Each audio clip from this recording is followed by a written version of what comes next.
Well, okay. Should have sound. Everything looks like it's actually working.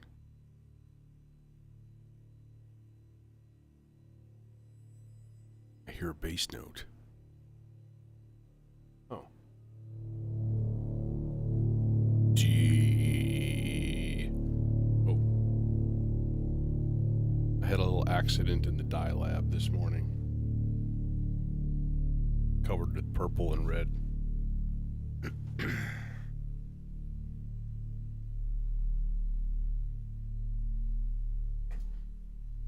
Well, that's a nice bass note, but anyways, we're going to get rid of it and like depatch pretty much everything here and start from scratch. Today is not going to be supremely exciting. It literally is going to be just a learning session for the Lubadh, or I guess they just call it the Lupa. I actually looked it up.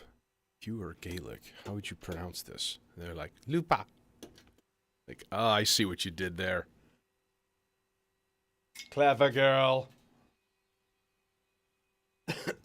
They called the looper the Lupa.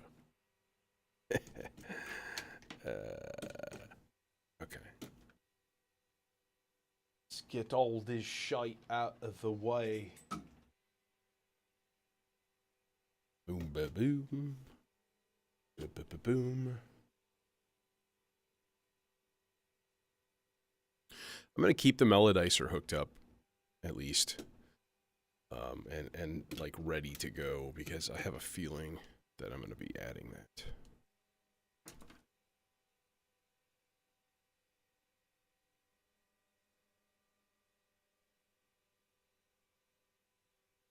Yeah, so I figured a few things out this morning. Thing number one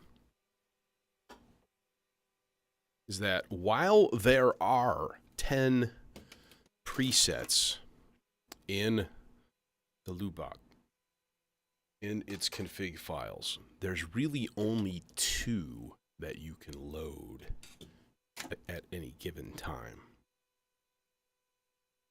And if you want to load more, you have to go in to the flash drive, right? Throw it on your computer and do some editing. And like specify, okay, I want this preset and this preset to load in by default. So you can really only switch. Yeah, kind of. Analog. It's just pretty great. Plus, it's a learning and training session today. Like honestly, I'm just trying to learn this new module, and not the easiest thing in the world, to be honest. It's kind of weird. It's kind of funky.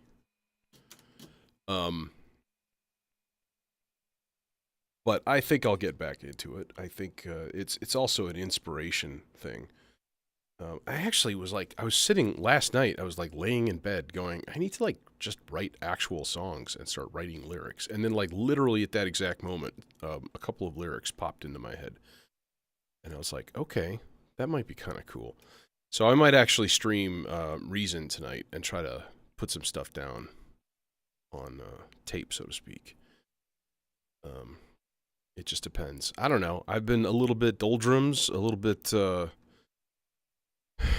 I don't know if I'd officially go as like seasonal affective disorder, like wintertime depression, but it kind of is a little bit. The weather's been so crappy that I haven't like done anything. And that's a real harm, you know? Like I'm just sitting there going like, "Oh Jesus, like what am I doing? Like what's the purpose of life?" and that kind of crap, you know? So not a lot of inspiration, and yeah. So, but all will come to pass. All things shall change. Ooh, nice.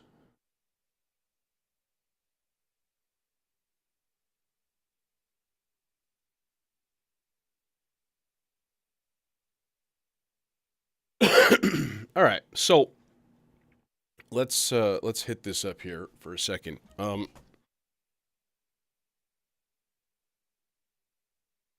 Where did you go? I had cables. Here we are. Here we are. These are cables. All right, so my plan here is like, let's just stick with a single input.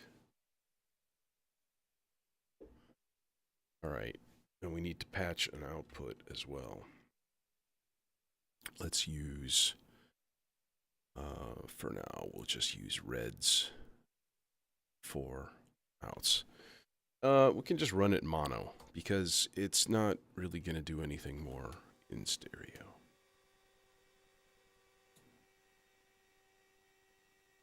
Okay. That is a lot of noise coming from nowhere.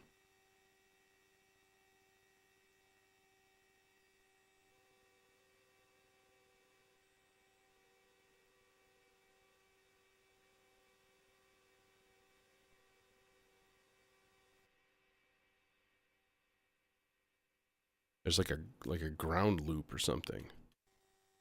As soon as I plug something in, there's this wah of the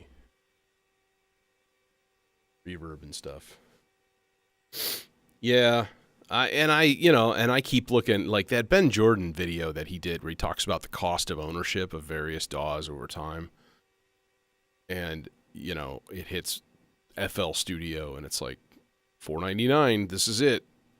And if I think back to what I have paid for, for Reason over the years, and it's probably higher than any of them that he listed in there.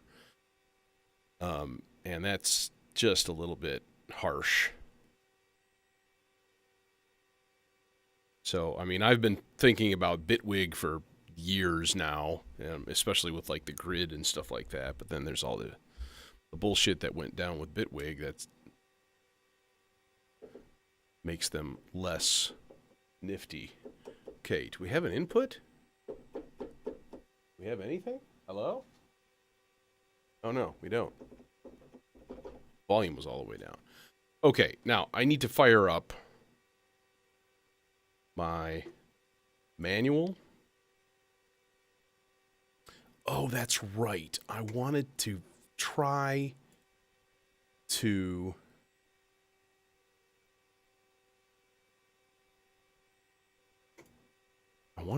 flip the switch again. I'm going to do that. I'm going to do that really quick.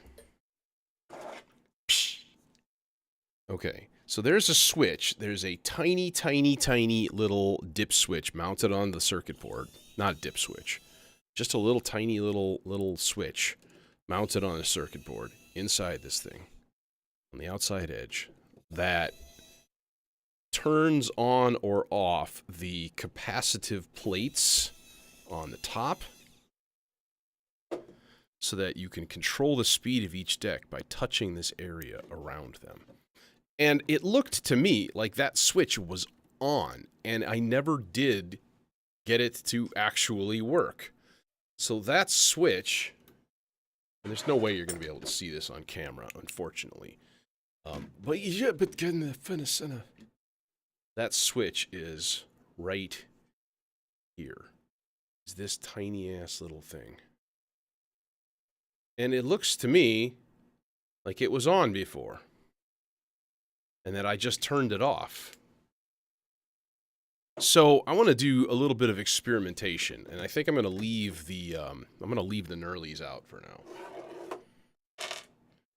That was one of my goals today, was to figure that out and get that sorted.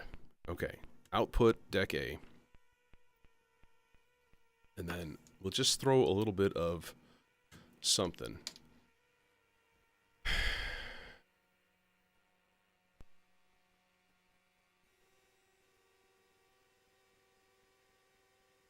Okay, we're linking these, but we don't have to. Okay, in fact, we can stall the right deck completely. So, start, stop. All right.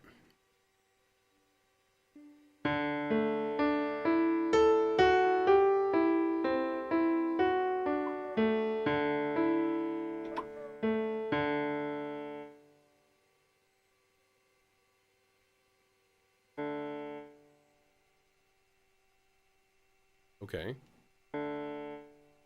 What?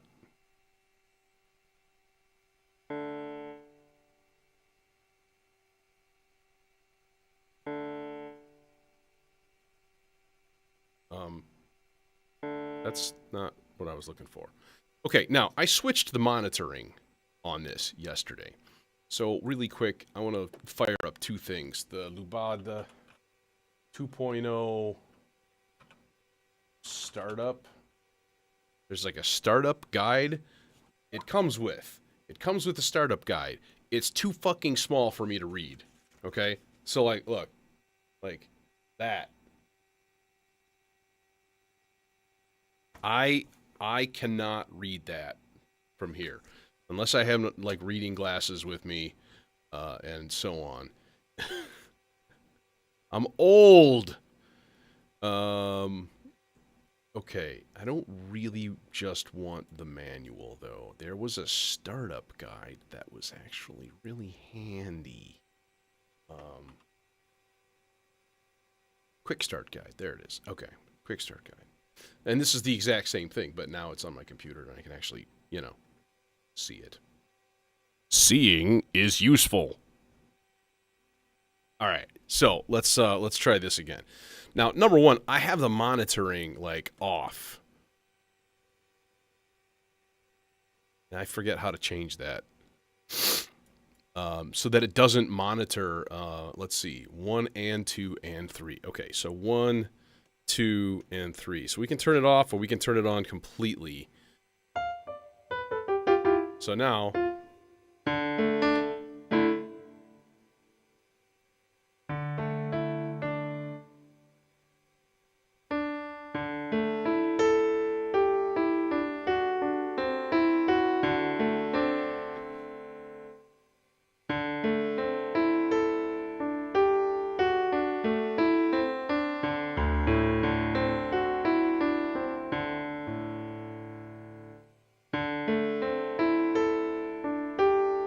Okay.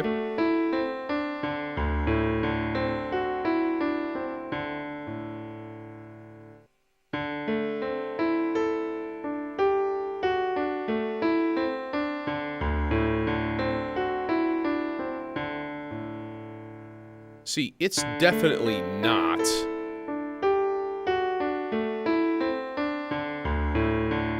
wiggling when I move the thing around. So no, there's no speed change going down on there. So let's flip it back the other direction and then go, what the fuck? Why didn't you work the other day? You should be going, blah, blah, blah. And, you know, unless there's something that I don't know, like, oh, it only works in certain modes. I have to say, all right, I'm pretty good with electronics and gear and so on, all right? I'm okay with it. Pretty decent. I'm having a really hard time wrapping my head around this thing. And I'm like, damn, dude, is this you? Or is it the manual and the video? And I gotta say, it's probably a little bit of each. I've noticed, like, for example, in the video, it's long, you know? They've made 2 of them. One for the first version, one for the second version. They're like 2 hours long. But he hops around and pops around from place to place, and it's kind of like, here is a mode we're going to show you. And then he's like, well, wait, no, let's do these other three things. And it's a little hard to follow. I gotta say, I kind of fault him on that, because, you know, could be better. This is working peachy keen. All right, now, there was a way to do like a delay, just a straight up tape delay. All right. So what we can do is just work with the looper a little bit, which is cool because you can do cool stuff like half speed.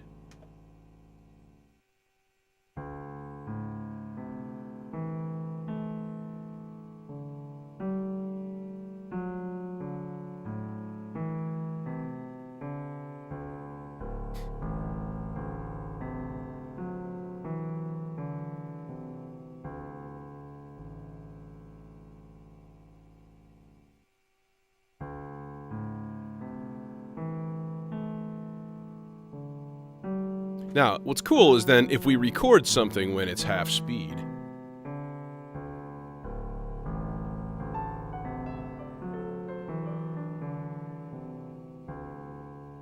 then that'll be just dubbed in there at that half speed. So when we speed it back up again,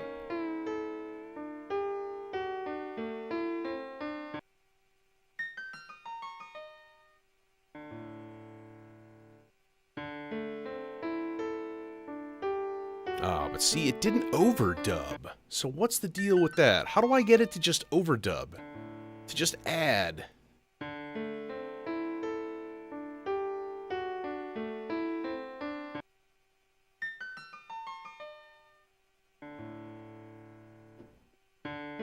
What's the deal with that? Okay, looping or one-shot records. All right, let's completely kill that, because it's out of tune also. I did figure out how to kind of tweak the tuning a lot faster. Number one, you see the white lights right next to it here? Here, let me get my alternate view going here. All right, so the white lights, just the single LEDs that are right next to each deck, those, if you notice, like, they'll blink. So here it is stalled, and then half speed, full speed. Now, if you hold the trigger button here, and you can hardly see it because it's a black button on a black background, but if you hold that and you tweak the dial here, it'll fine-tune it to that point, which is, you know, it's kind of nice. So there is a help for, like, exact tuning and stuff, and the machine itself will assist you with that, which is a beautiful thing. It's interesting. The guy from Instruo, I think Alex is his name. He's one of the designers. You know, he's using a guitar, and he has what is it? The Instruo, the Eurorack, I think, which is like an external input module that also has an envelope follower and a foot switch. So it's like really kind of designed for a guitarist to use. Who is blinking and what the hell? Oh, I'm in the fucking studio dead zone down here where I get absolutely no reception to my text messages and stuff. Like, half of my messages just never send, which is stupid. Stupid. All right. And I lost chat. Yes, sort of. This is like 2 tape decks. So picture this as like an old school reel-to-reel or analog tape deck kind of a looper, right?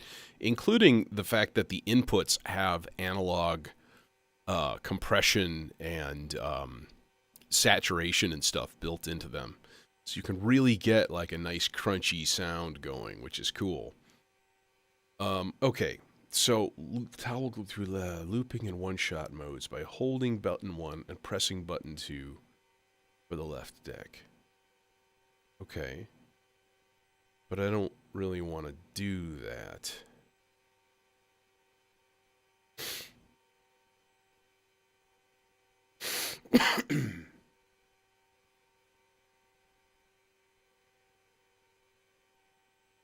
All right, so this is just the quick start, and that doesn't really do much.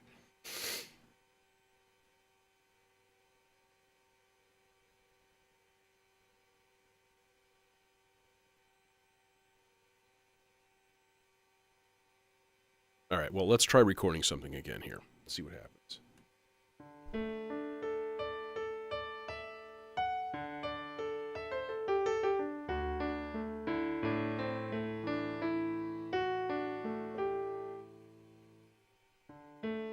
Okay. Give it a little reverb here, a little sweetener.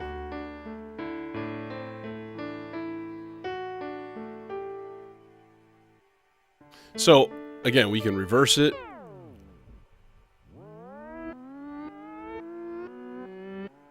And now we see it's exactly the full speed, but reversed.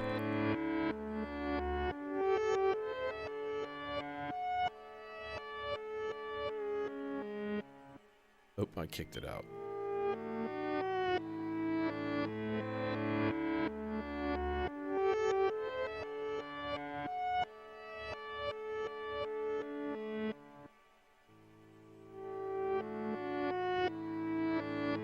So, like, I don't hear any jiggling or anything like that, right? And I don't really know why.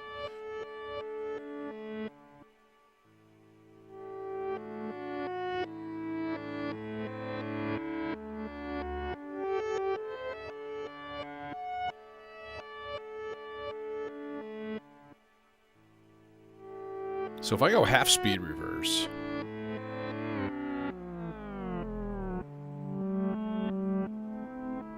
And then I should... Well, let me look up overdub, first of all. Okay. While that kind of cycles in the background, I'm going to try not to make this as annoying. I'm going to try as much as possible to not make this annoying for the listener. But I am, you know, I'm looking shit up here at the same time. Start and length quantization. Okay, I'm not going to do that yet. Capacitive tape reel. Okay.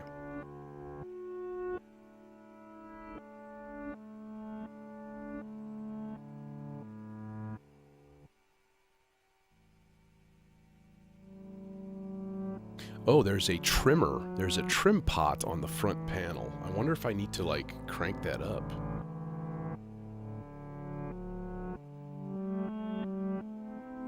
And that's all they say about it.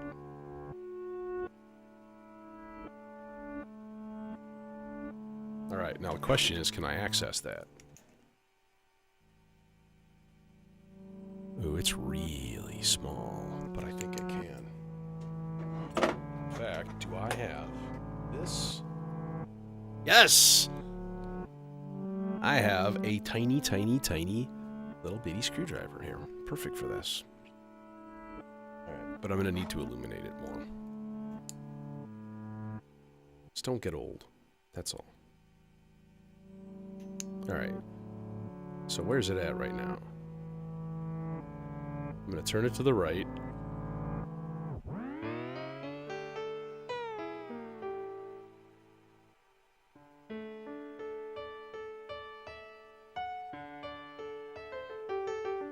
See, it's not doing anything.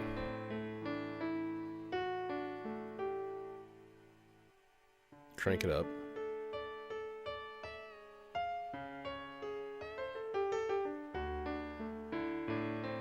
Still nothing.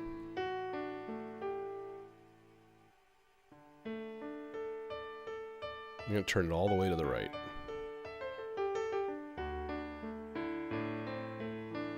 But it's not stopping, that's the thing. It's like just going and going and going.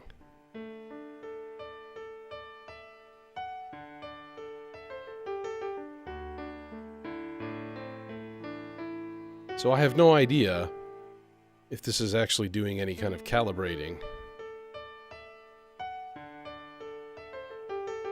Because I'm not hearing it.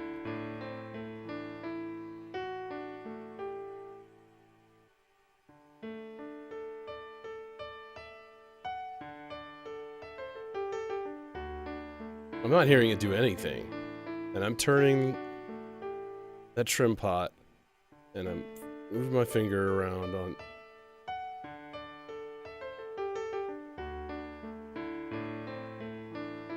It's doing nothing.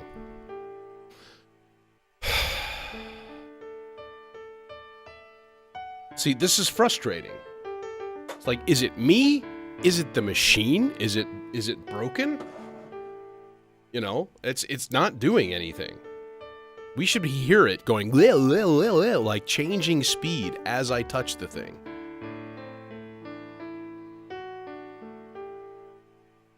No, there's only one trim pot for both decks. Oh God. Yeah, so the only one is right there. And it's just a little brass, you know, screw. Yeah, I thought that too, actually, at first. I was like, really? So there's different ones? Or there's the same one for both sides? But I guess that makes sense. But, like, it ain't doing shit. So, what the fuck?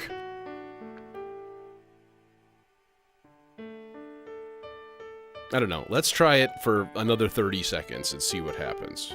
Crank it back to the left this time.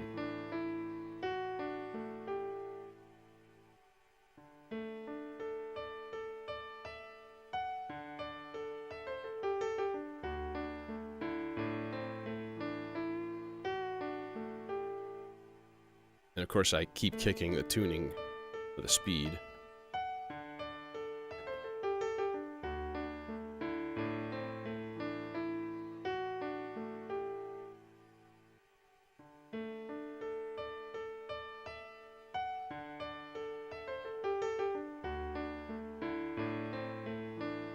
It's like nothing.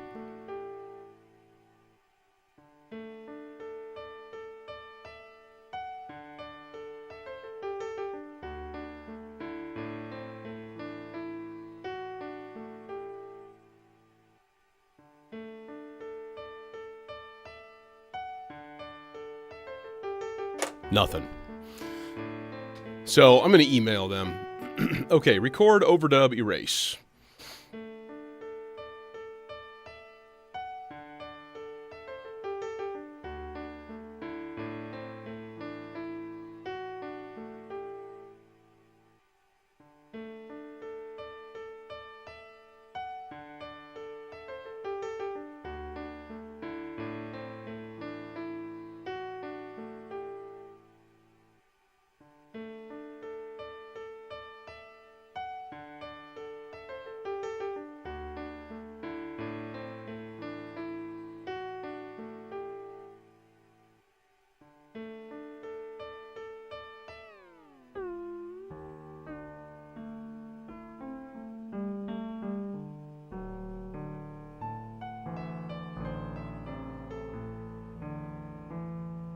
So did that just put that in there, or did that erase?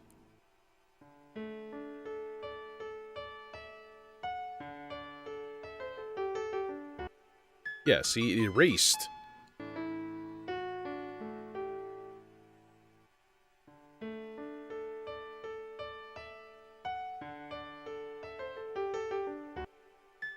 So, yeah, it didn't overdub, it just completely replaced something.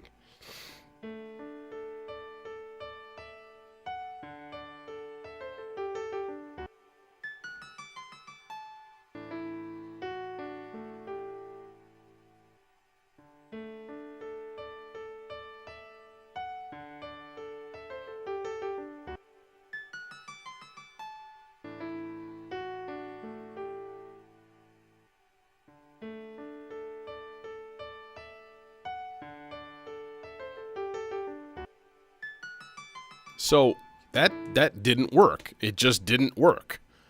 So this is what's really pissing me off. Like, here's how to do a thing. And then you do that thing and it doesn't do what they say it's supposed to do. And I'm getting frustrated here. So, you know, what the fuck? Record, overdub, and erase. Now, overdub, to me, overdub new audio on the existing recording. By default, the existing is being overdubbed upon is always re-recorded with an amplitude setting of 0.9. Okay, to allow older overdubs to decay over time. See, that's the thing. It should stay there. You should just be adding to it. The only thing I can think is that I'm only doing this on one deck. All right, so what I really need to be doing here is using both decks, because there are normalized signal paths in this. Okay, so what's going through the first deck is output of the first deck is also hard inputted to the second deck. So then the question is, can I... Let me think. How is this going to work? Well, first of all, let's link them. Okay. So, and then let's record something else here.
think that's it. You have to use both decks.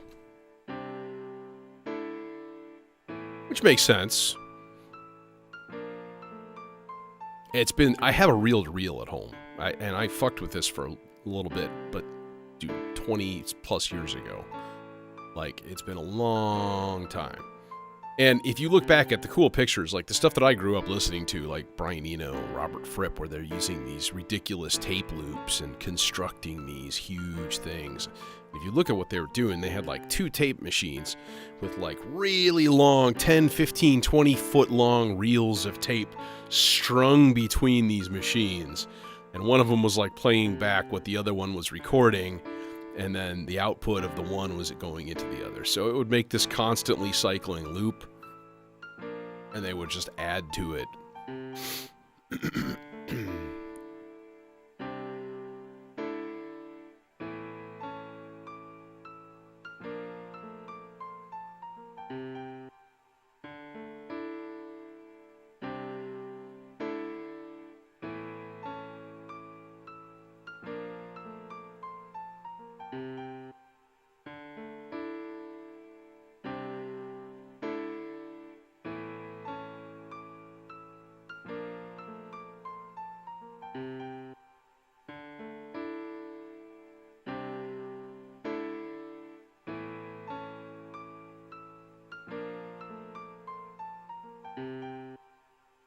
Okay, so now what happens then if I do the whole speed thing?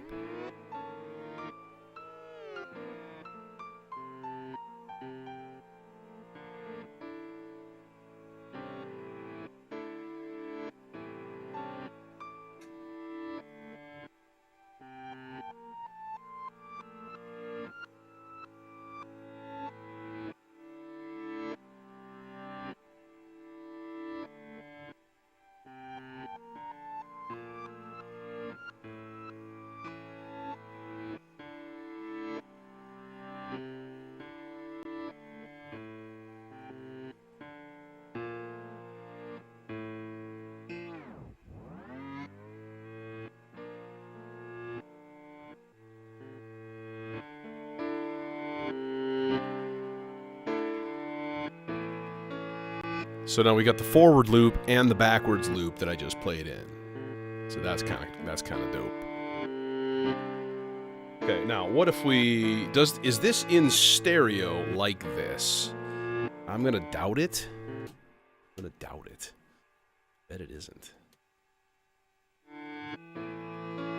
Yeah, no, each deck is sort of independent. So here's the one side. That's just the backwards bass loop that I just played in. And that's coming out of the left deck. And then the right deck is a combination of the two. Oh, so that's interesting.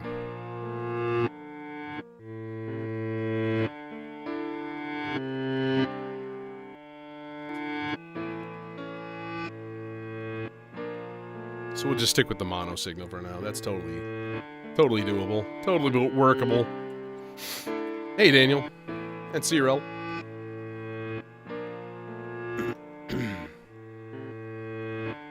This is upgraded to... This is the 2.0 firmware.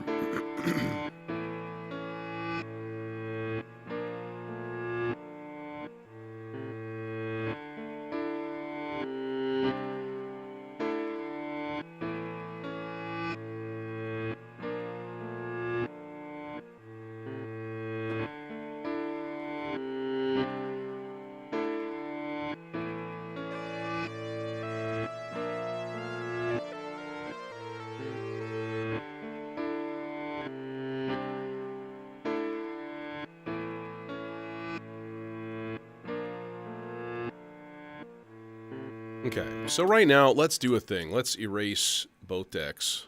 Boom. We'll restart from scratch. Now, I'm kind of curious about another thing here. If I've got it linked in stereo here, is it the...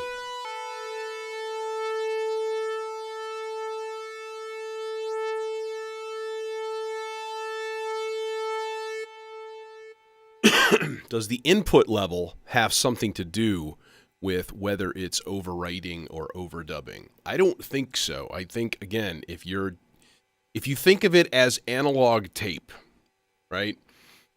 That's the key, right? If you have one deck, one reel of analog tape doing its thing, right? And you record over part of it, the old shit isn't going to be there anymore, because that's the way analog tape works. But if you play that back into a second deck and add to it, now it does. And that's how people used to do this. They would record it on one, they would dub it into a second deck, they would add a sound to it, dub it back into the first one, and you would keep ping-ponging back and forth from deck to deck, or from left side to right side on a stereo deck or something like that. That was a really common technique, other than getting in there with a razor blade and some Scotch tape. So I don't think the stereo is going to do what I want it to do, but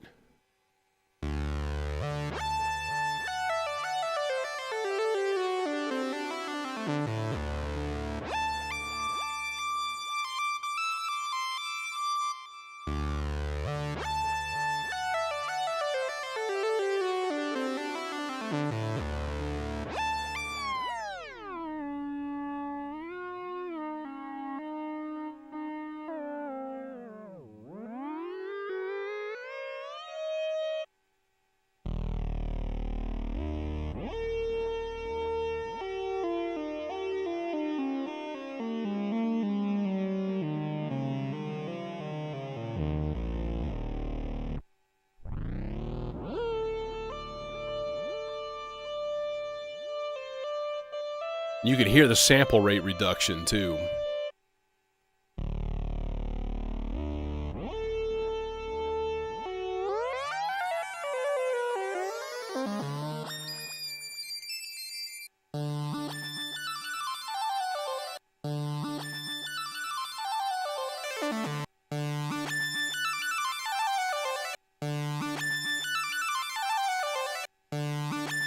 Now this is in clocked mode, so you can see it's kind of giving me a little bit of a clock out. So my thing is, can I take this then? I think I can.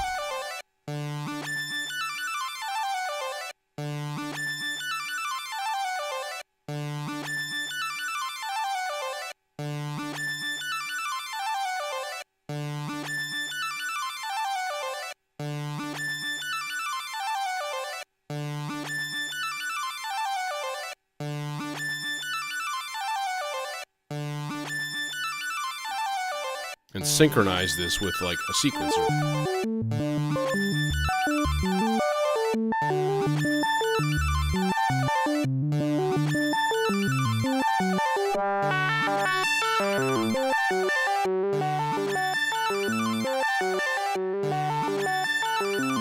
And the answer is yes.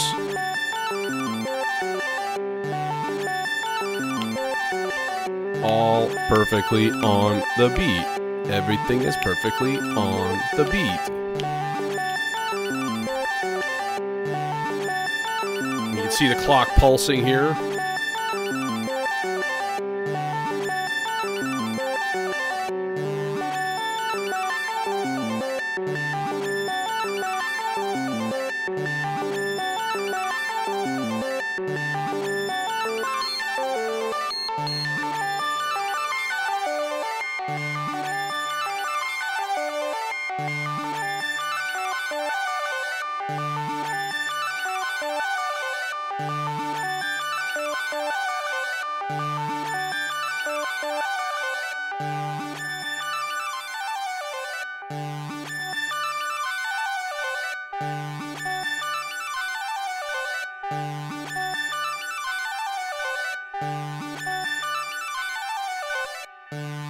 Okay, so that's nifty.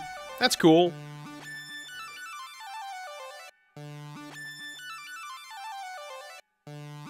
Okay. Yeah, you gotta shut up. Also, and then that's maybe the first time that I successfully used the clock to do that. So, and then there's this okay, Normalization path. The output of deck 1 is normal to the input of deck 2, which then passes to the output of deck 2. The output of deck 2 is normaled back into the input of deck 1. Okay. That's cool. You cool, bro. You cool. What about the time start and length quantization?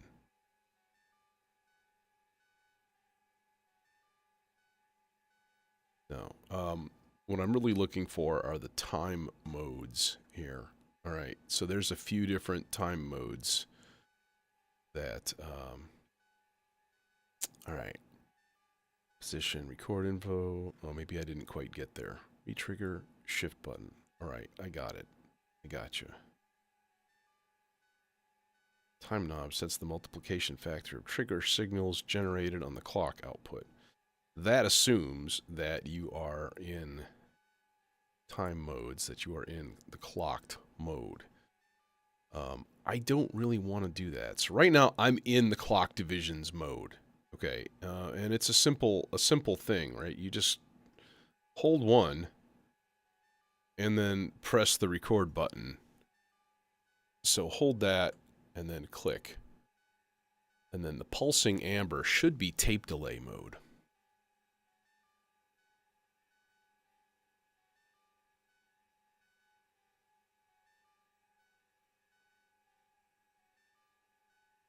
Oh!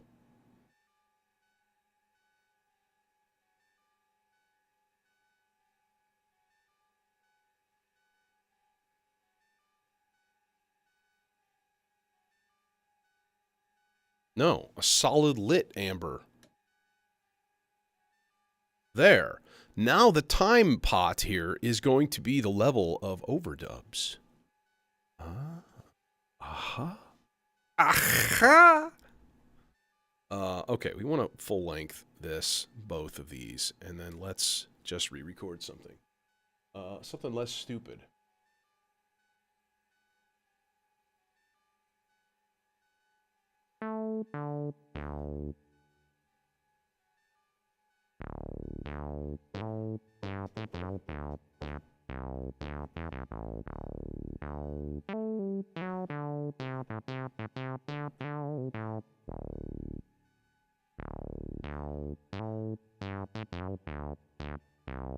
Hey, Jason.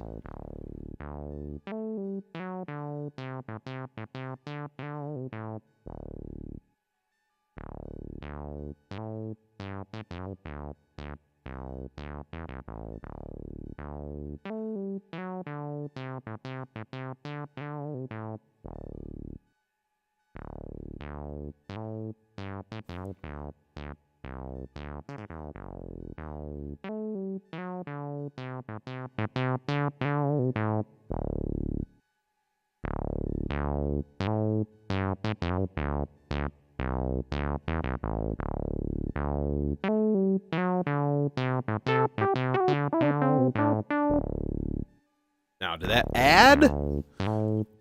Or did that replace?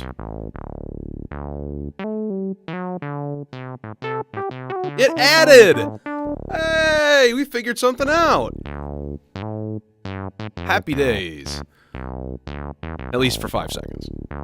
Until I go, wait, what's that other thing now?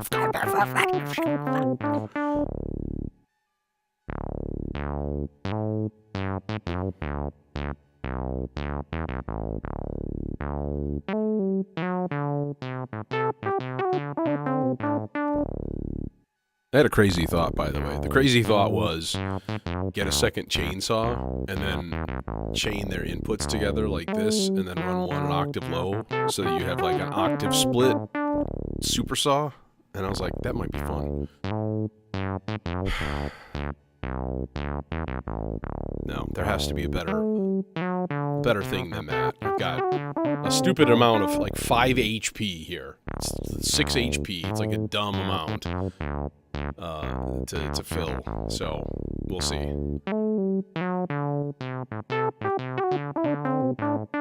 Okay, so that works. That's cool. Now, can we do the backwards thing?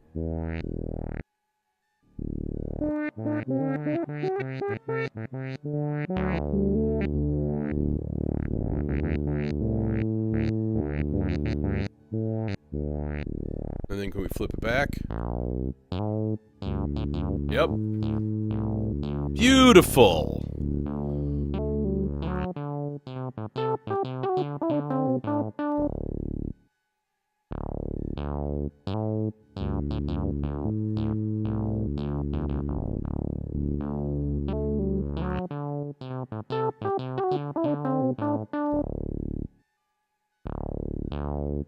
Still trying to get those capacitive touch sensors working, and they're just not working. Okay, so that works. That's cool. Now, actually, if I wanted to try to... Jesus! That's that normalized signal path doing instant auto mega feedback death. I don't like it. I don't like it one bit. Okay, I'm going to try something ultra basic here. We're just going to do... I'm just going to do is record a triangle wave here. Just super, super basic.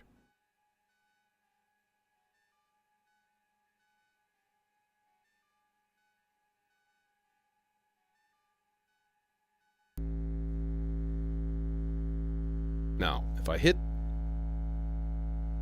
the touch plates, they should be doing their lil thing. And they're just not. They ain't doing shit.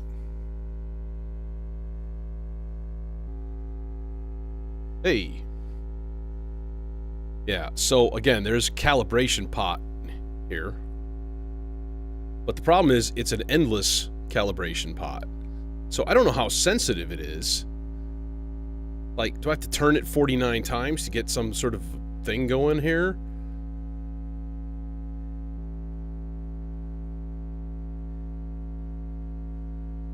So I'm turning it like a quarter turn, and then I'm goofing with the thing, and nothing is happening.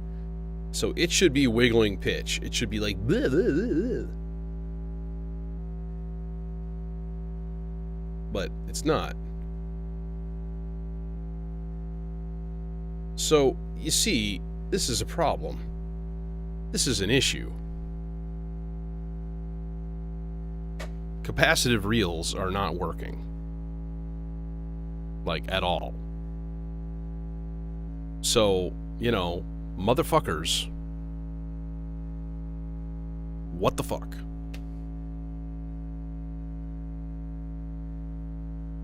Yeah. So I'm gonna send an email and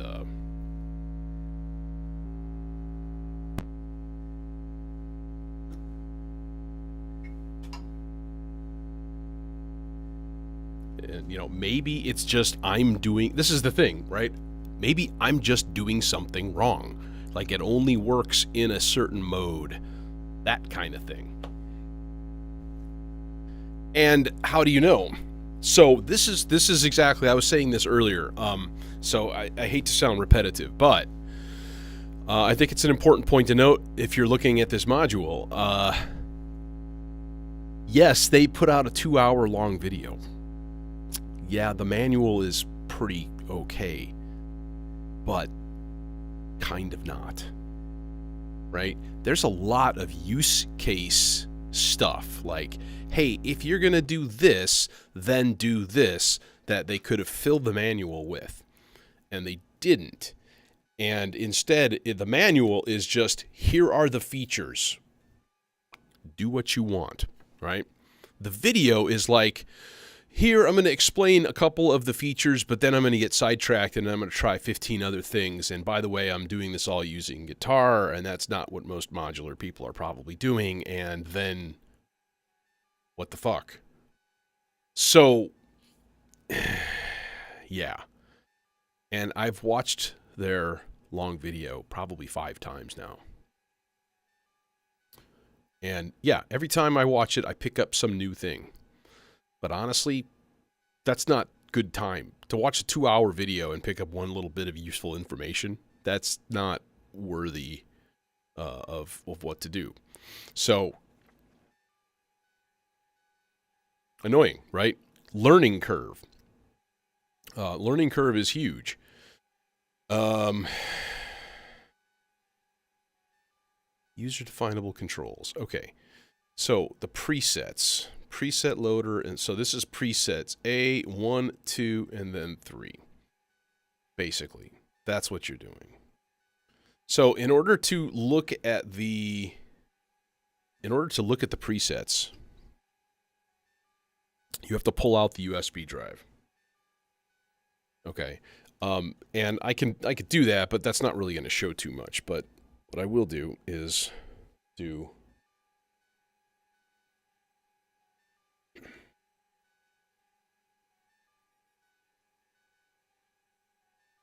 Okay.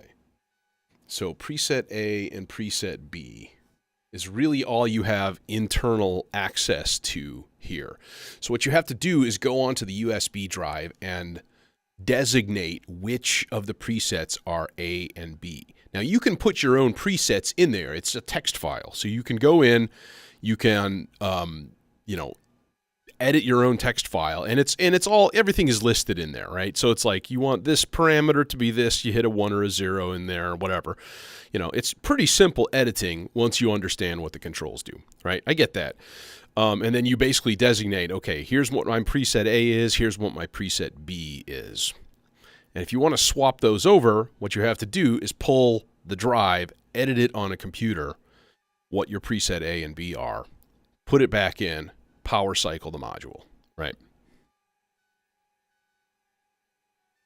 I have no judgments about that. That seems totally logical, and the fact that you can kinda, sorta hot swap presets, kinda, sorta. And I say kinda, sorta because kinda not. Like, I don't have access to 10 presets. I don't, you can't. Not while it's playing, not while you're doing stuff. So, yeah, $700 module, but like, okay, two things to think about. Number one, tape looping is not synth. It is not the same thing. Okay. And so if your mindset is not lined up with that, then it's not going to work. No matter what you do, you're going to have a really hard time with it. Okay. So there's a huge learning curve just with the concepts of tape looping. Number two is just how the structures are in here. So they talk about tape looping a lot, or the different presets and the different modes and stuff. But the fact is, you have all of these different hidden functions. They're sort of hidden, they're button combinations. And those are the things that change for your presets. All right. So your presets are essentially just a combination of modes. There's nothing glorious about them. They don't, you can load samples and stuff, which is a cool thing, and I do want to try today. So loading a preset is not a big solution. You just have to learn the fucking module, and that's where I'm at, right? But the fact that those little touch plate things don't work seemingly, that bums me out. Let's I'm going to swap this back. I'm going to go to a mono. Let's go to a mono setup here. Let's just use deck number 1 for now, okay? Simplify, man. You're living for your car. Let's pull the clock out because we ain't doing shit with that. All right, we're gonna pull plats also. So all that's gone. That stuff is finished. Simplify it. Break it down. Okay. Strings.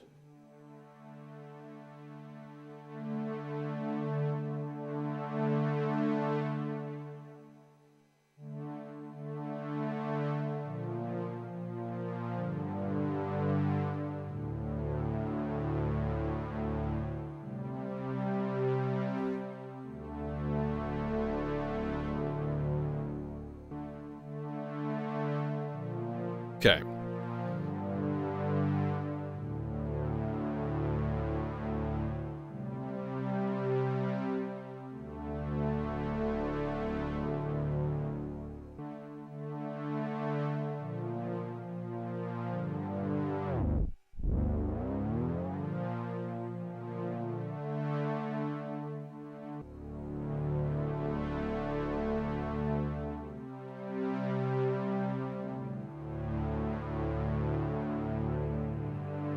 Now, of course, we can drench this in effects and, like, it'll automatically sound gorgeous in stereo, you know. Duh. Like, obviously. Dang, I need more caffeine. That's what I need.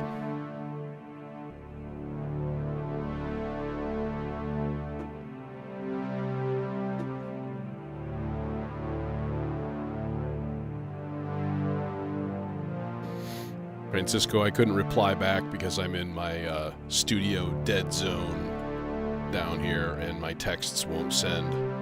It's really dumb. Even though I'm on Wi-Fi on my phone, it doesn't send texts through the Wi-Fi for some reason. Alright, tape looper and clean.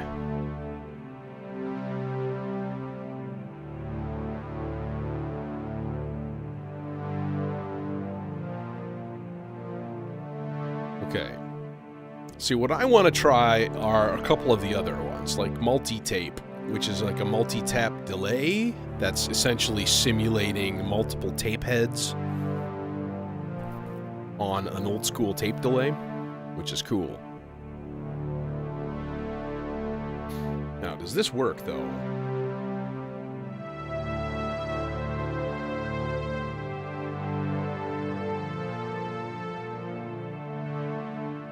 Did that add or did that replace? Because I'm on one deck. Yes! And that's the time pot right here. That is also the overdub level. And I had it turned all the way down before, so it was basically just erasing.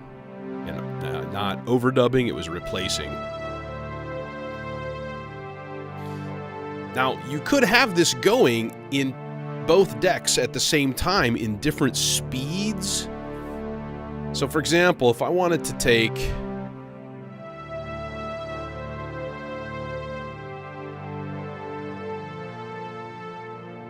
okay, let's take the output of this guy first of all. I'm going to shut off the first one. All right.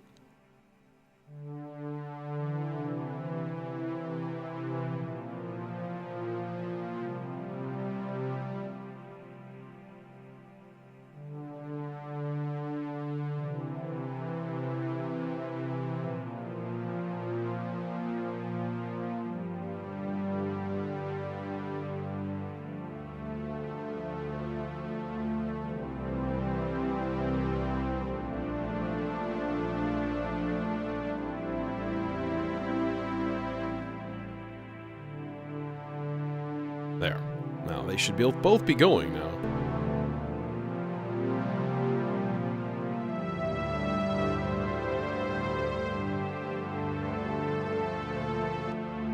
Independently.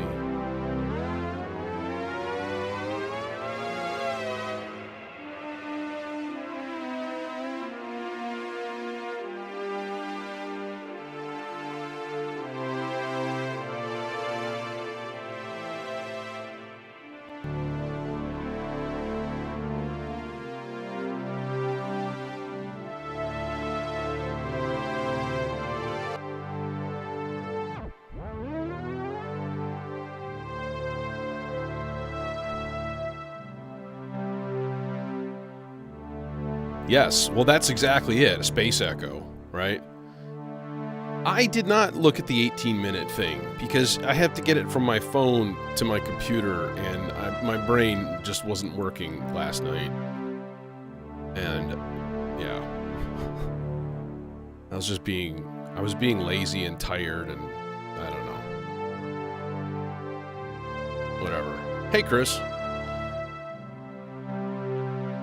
So, like, okay, so here's the thing, like, back in the day, back in the hood, right, my friends and I, we were like the music nerds, like, we were like, hey, let's, you know, we had a 4-track, my buddy had a 4-track, and we had, like, shitty instruments. I had, like, a synth, I had one synth, I had my Casio CZ5000, that was my first ever synth. I miss it sometimes. I made that thing talk, literally talk, because it had a ring modulator and all kinds of stuff. And you can you do crazy shit with it. But we used to mess around with the 4-track and doing like stupid, like backwards recordings and all kinds of weird shit like that, right? Hey, Undermine, what's happening? The crew is here. Some of the crew. It's interesting. There's 4 people talking in chat, and Restream is like, you have 1 viewer. Thanks, Restream. Thanks, you bastards. I tried my best to put stupid Simpsons quotes in and on everything, hoping that it would like erase the stream with Restream.io, like little tagline that they have to tack on to everything because I'm not paying for a subscription. Unsuccessful. They always put their shit up there first. Yeah, Space Echo. Let's do this. Boom. Let's bust a move. All right. I'm going to slot this into my box.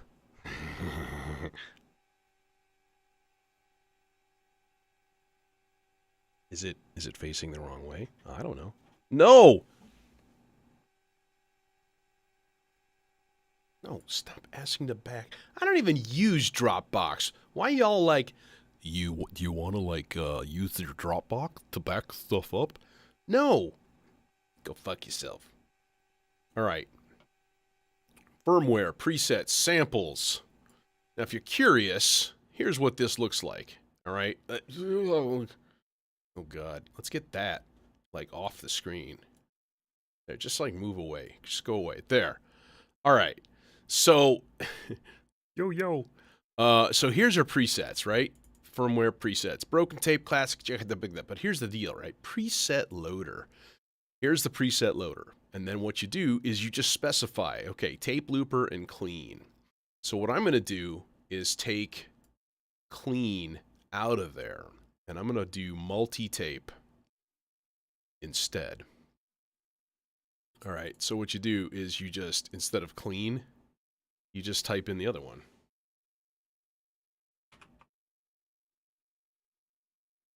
Boom. Done.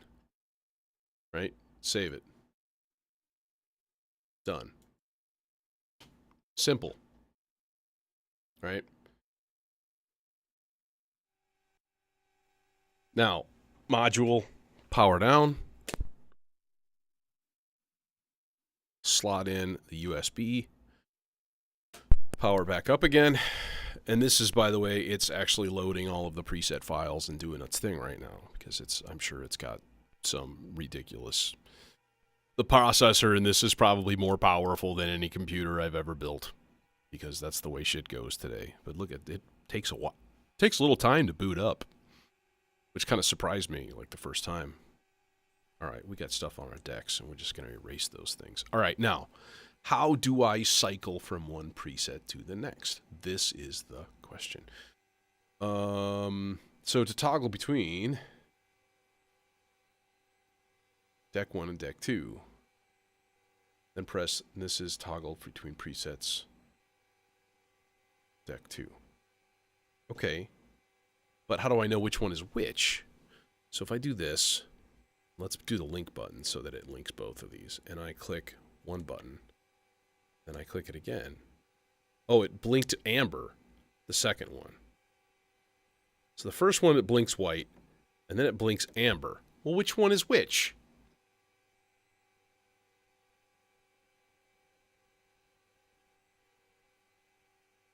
See, there's nothing in here that says, oh, this one will blink amber when you load preset B. Doesn't say it. So this is a problem, right? This is a fucking problem, dude, with your manual. It's not the greatest thing. You know? So, Frustration Nation. But theoretically, I should be in the multi-tap or multi-tape mode here.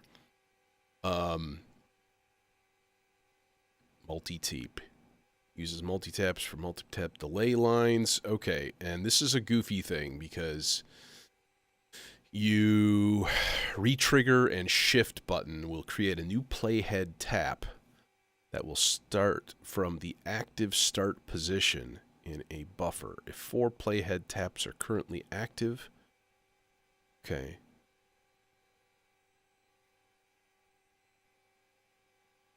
Okay. So what happens?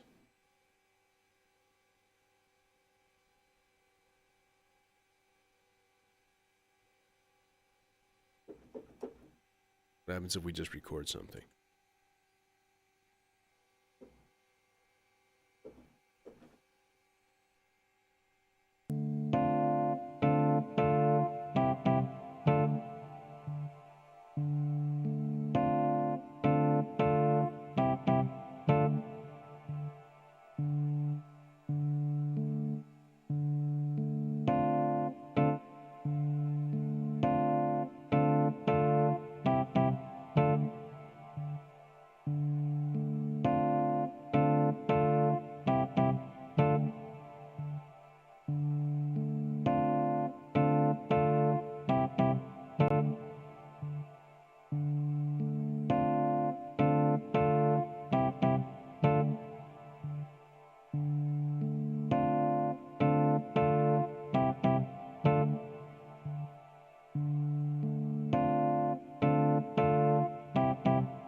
Okay, so that doesn't sound like it's doing anything here.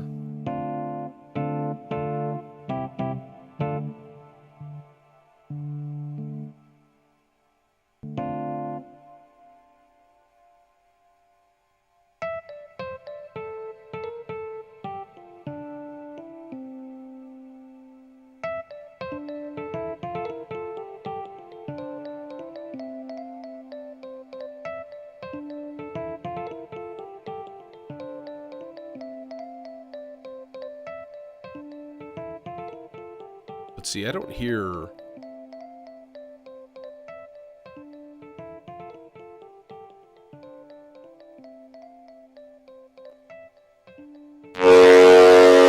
God damn it!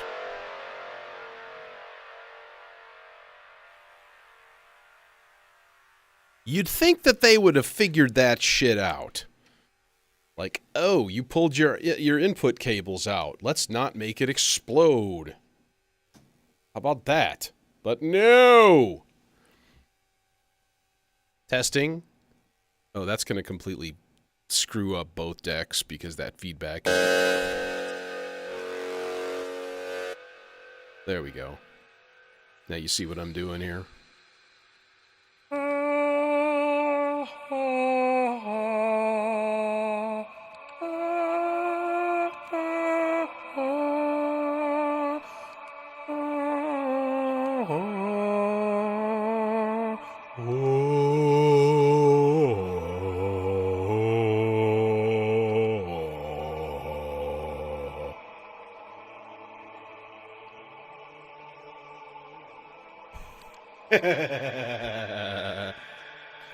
This is going through the R-Bar's condenser mic. Just straight up to the dry output, all the way out into this thing. No, man. R-Bar has that mic. So you just bloop, bloop in.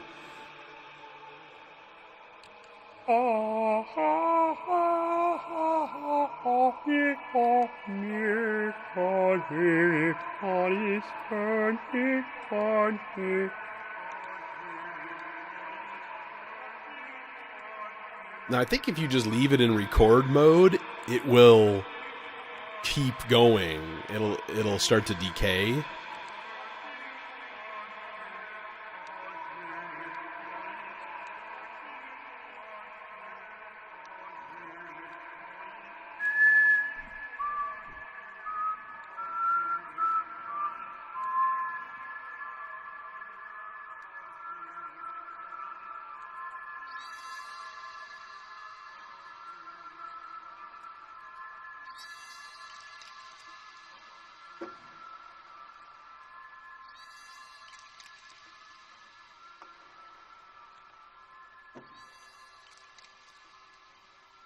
So, interesting concept, at least. So,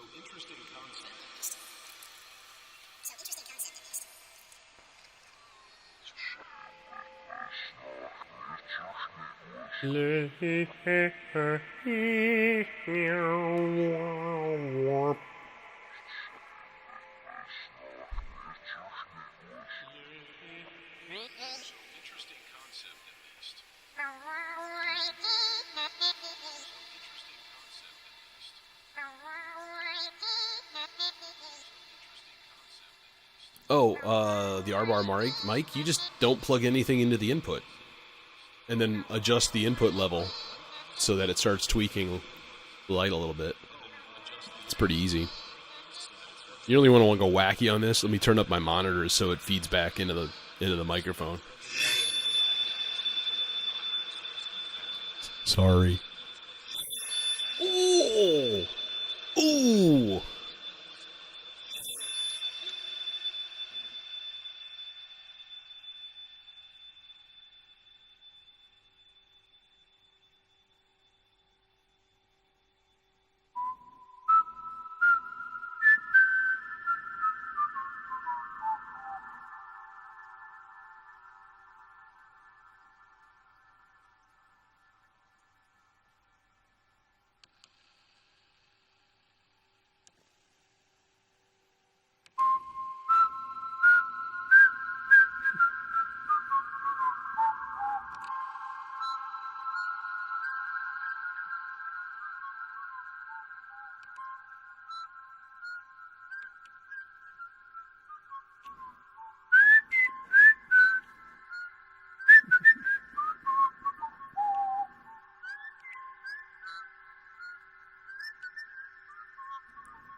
Boom, boom, boom, doo, doo, boo, doo, boo, boo, boo, boo, boo, boo.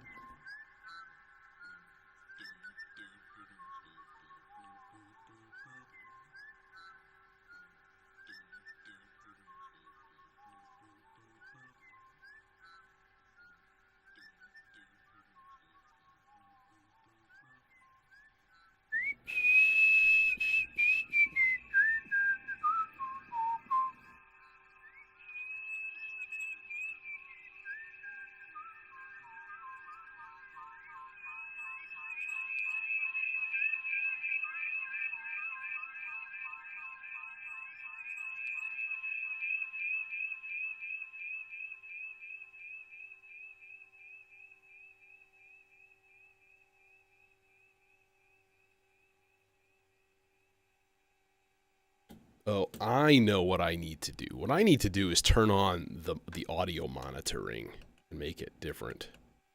How do we do that? Both of these buttons? I think, yeah, that was it. Okay.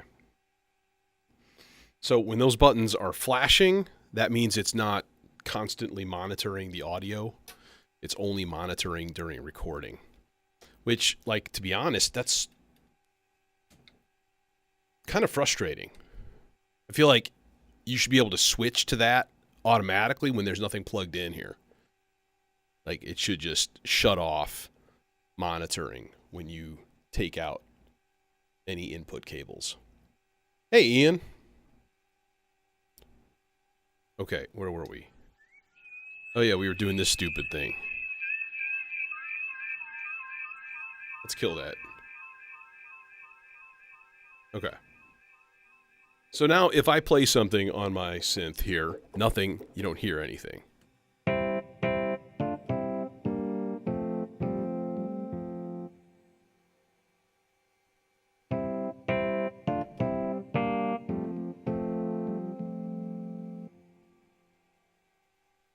There you are.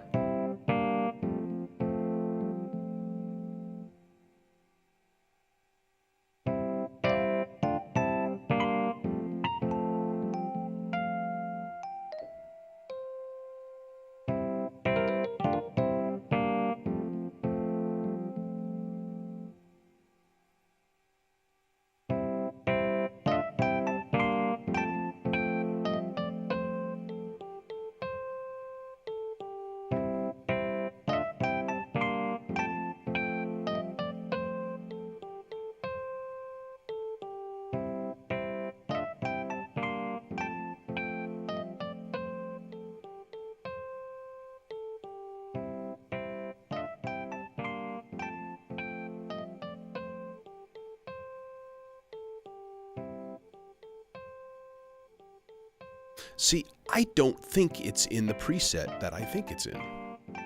Because there should be multiple taps going on, and there aren't. So, what the fuck?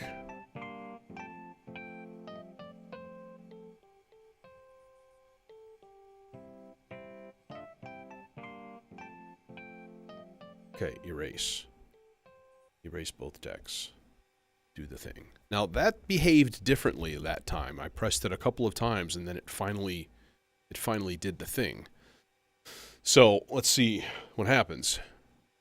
See, in flashing recording, that's weird. It's like it's armed.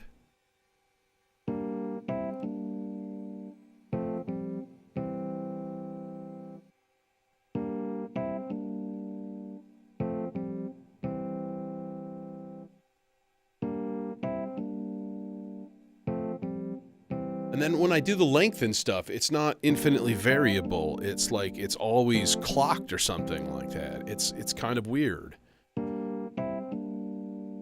Now, it's not sending out a clock, but it's also not decaying as if it had an actual tape loop or a tape delay going. So,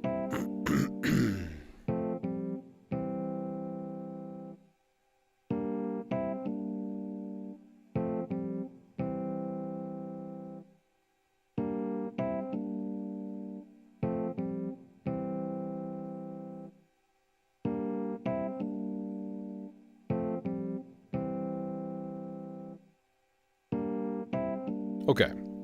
So let's try something completely different here. Let's,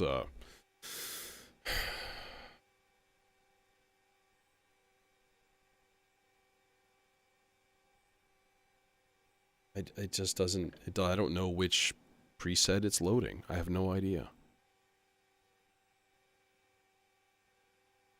So there's a separate video about loading presets and stuff, and it's like 10 minutes long. And I watched that this morning, and I didn't see anything of like, oh, the light will flash amber for this, and the light will flash white for this. And maybe I just didn't notice it.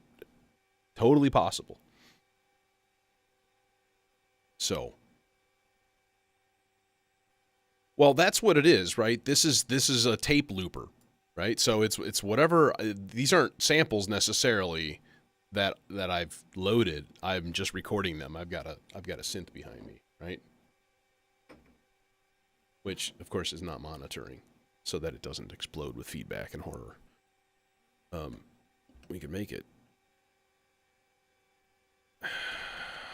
What's the fucking monitoring mode? I don't remember. I don't know what I'm just doing. So this is the time mode. Okay, I don't know. Don't remember. I just did it, but now I've already forgotten how to actually do it. Is it both of these plus this? Yeah.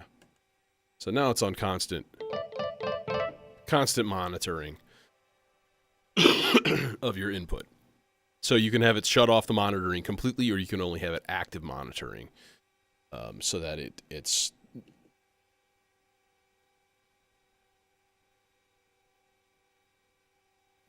so that it is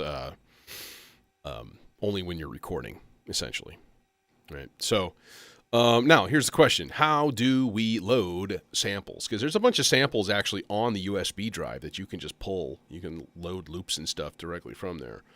So press and hold the re-trigger shift button, and then press the erase button of the corresponding deck. There, boom.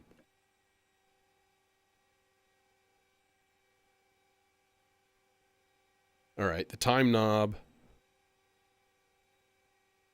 isn't doing shit.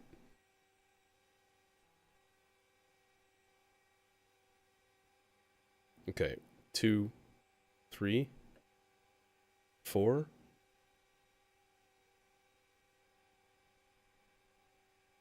Let's say folder 4. And you're not letting me load anything. You're not actually doing anything.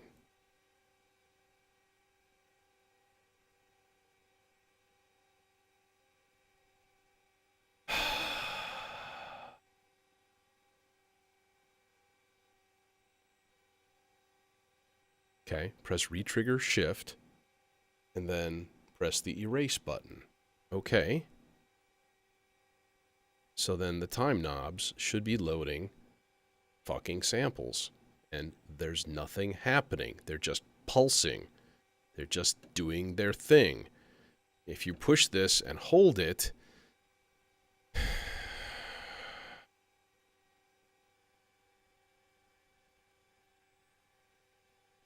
and maybe it's because it's not in a tape looper mode and it's not allowed to do that or some shit. You know, it was in like the multi-delay thing.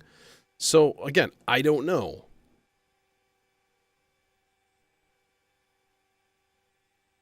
Is there a time limit? Like, okay, I'm in this folder here, and then I'm trying to load shit. And how do I load shit?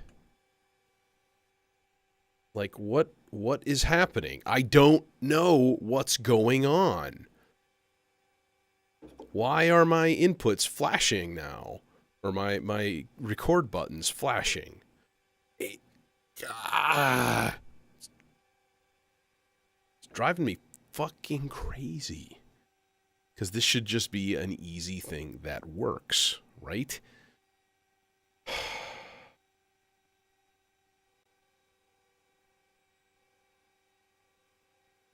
To enter the load menu of Deck 1, press and hold the retrigger shift button and then press the erase button. Okay, do I have to hold down the retrigger shift button to select a loop? Do I have a time limit? See what I mean? Like, there's not enough information in this manual. The record button loads the selected loop. Okay, so the time knob of the opposite deck selects the folder. The time knob of the corresponding deck selects the loop. The retrigger shift button previews the first 5 seconds of the loop. And then the erase button exits the load menu. Okay, so should be this, and then we select our shit here. Okay, but why can't I select? Can we load it? Is it loading? It doesn't look like it's loading to me. It looks like it's recording. It's not loading anything. It's not loading anything. It's not doing what it's supposed to do. So, you see my frustration here. I'm going to do a thing. We're going to power cycle this guy.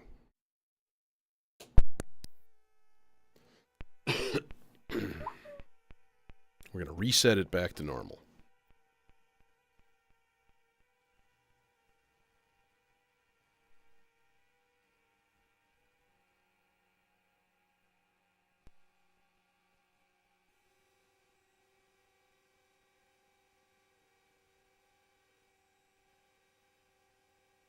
Okay, so now, same thing.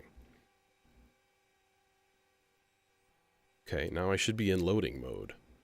Now my time knobs. Okay, so folder 4, and then...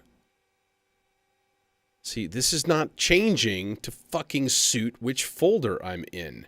It's not doing what it's supposed to fucking do. You shit.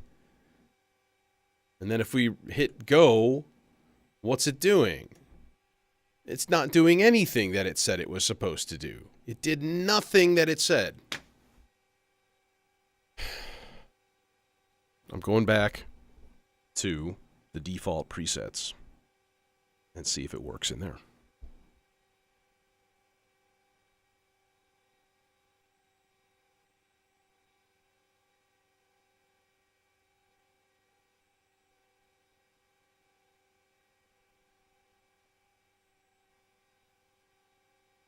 Presets, samples, 1.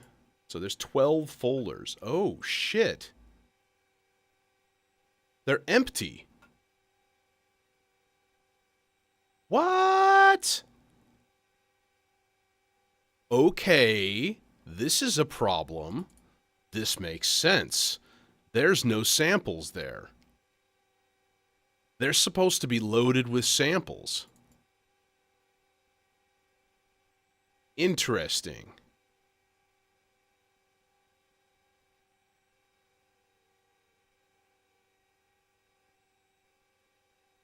I believe the second preset was clean.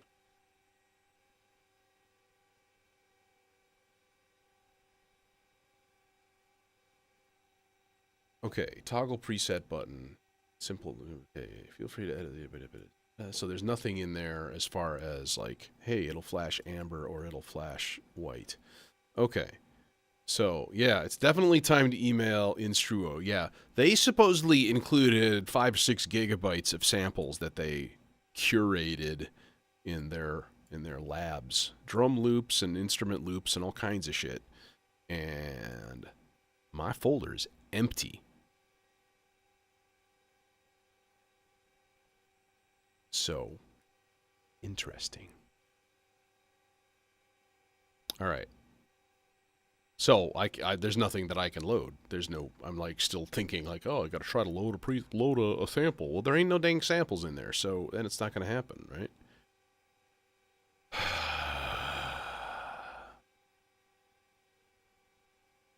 Okay. So, never mind. All right. So, 2 things in my email. Thing number 1, ain't no damn touch plate. Capacitive touch sensors are working. Let's try one more test, and then I think we'll call it an evening, unless I stream tonight, which I might.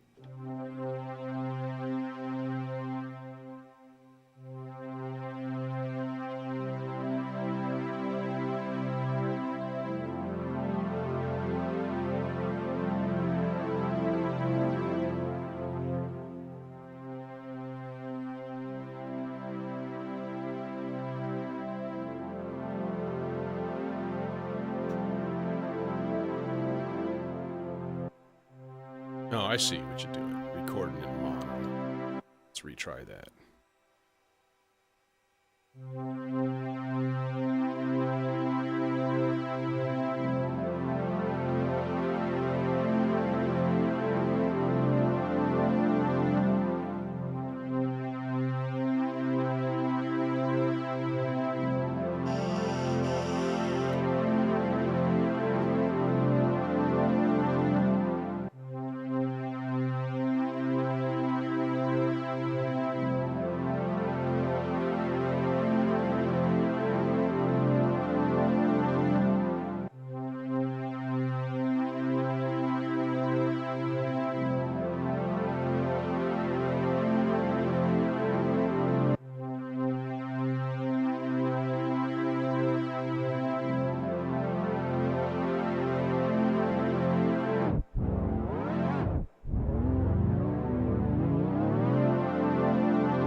So I feel like it's still doing clock divisions of...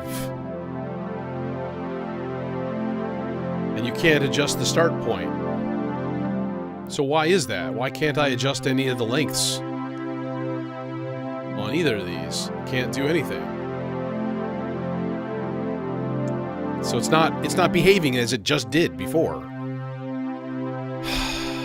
So goddamn tiresome.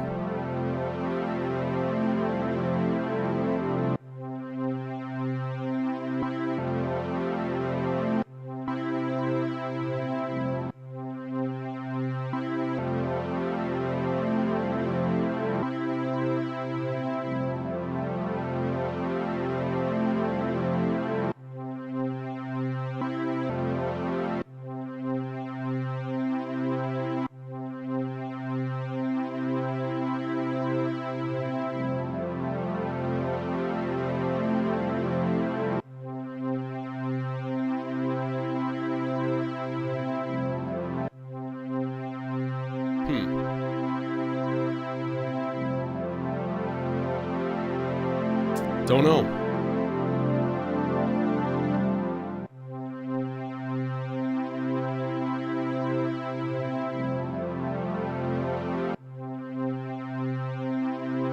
See, it's just wild. It's like it's not behaving the way it just did earlier.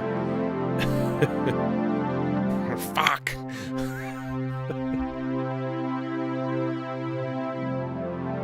I mean, that's nice and all.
6, 7, 8, 9, 10, 11, 12?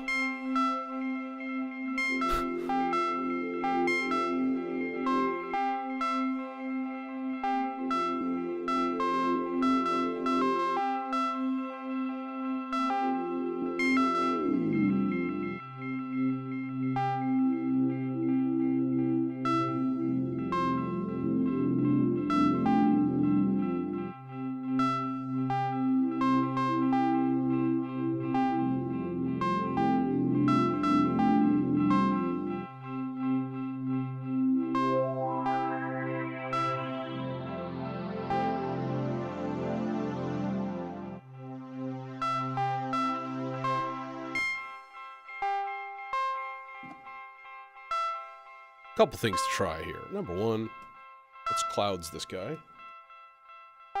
See what it sounds like through clouds. I'm sure it'll sound fairly cloudy, as per the norm.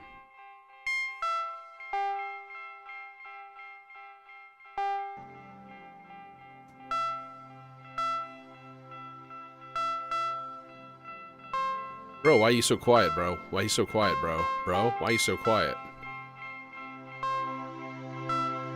Input level, bro. Input level.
Signal path change. Clouds into filter.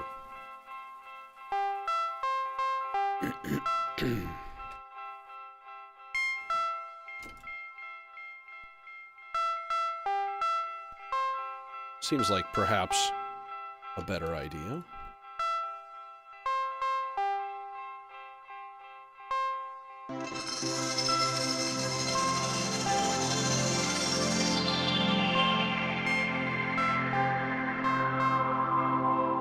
Now we're talking.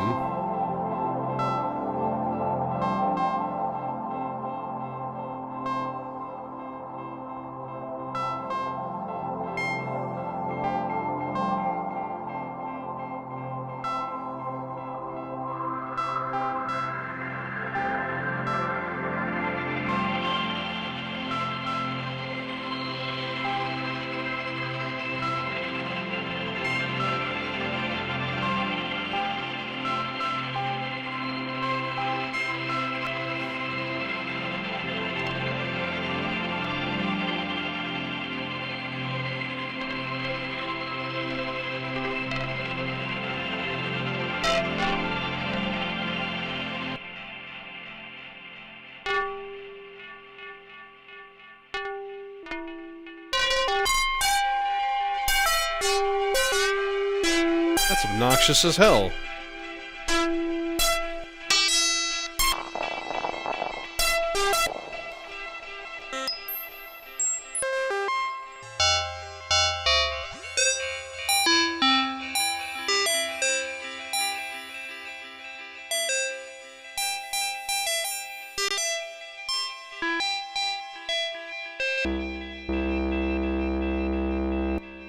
Okay. Forget that idea. Forget that idea. All right, oh my God, this is a stupid mess of crap here. Holy God. No, you go away. No, we need the clock. There. Okay, purge. All right, full per octave. We're going into rings. I had a really nice bell sound going last night with rings, and I never changed it, of course, so it should still be there. In theory, communism works. In theory. Now let's Aurora that puppy. All right.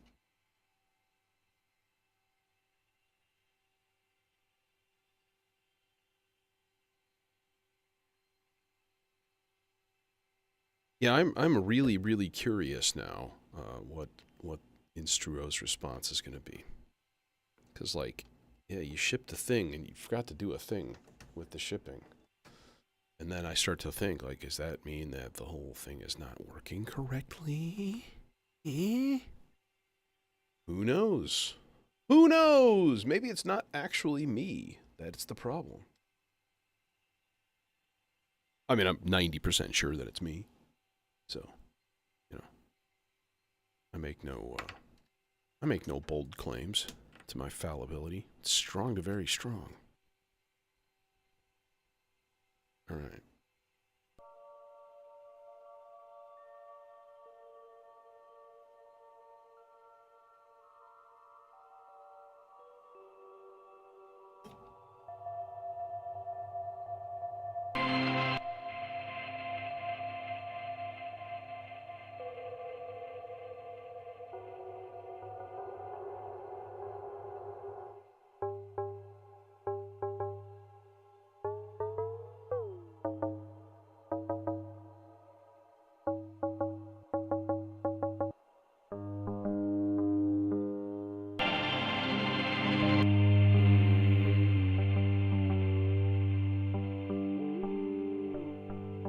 That sounds like a G to me. Should be a C.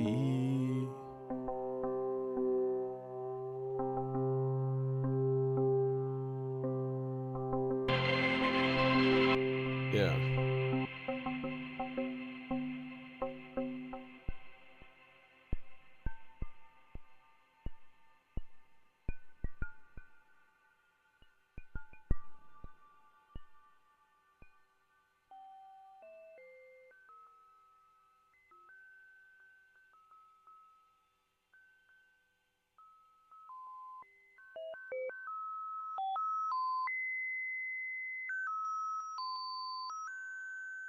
What's with your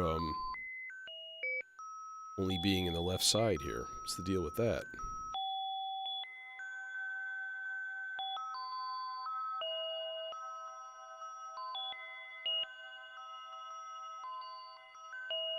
Oh, because of this.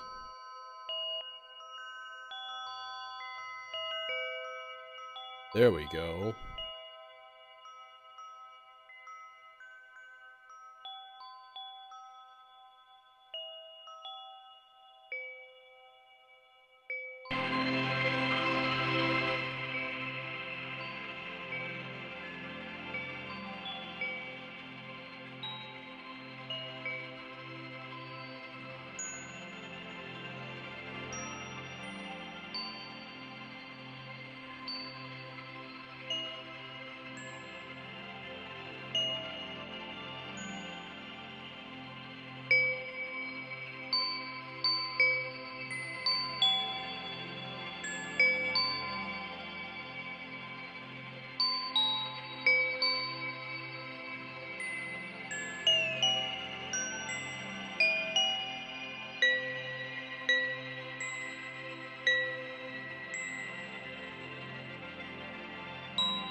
Yeah, put the gate onto the strum.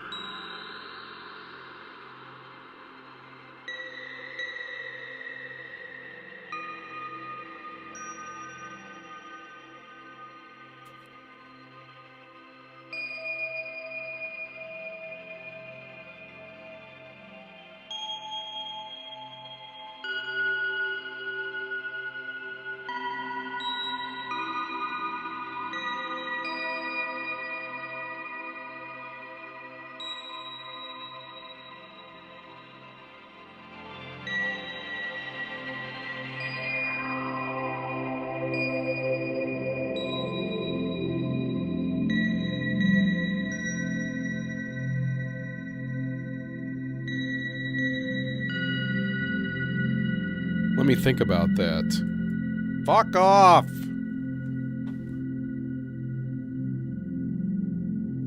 I'd like to offer you a finger.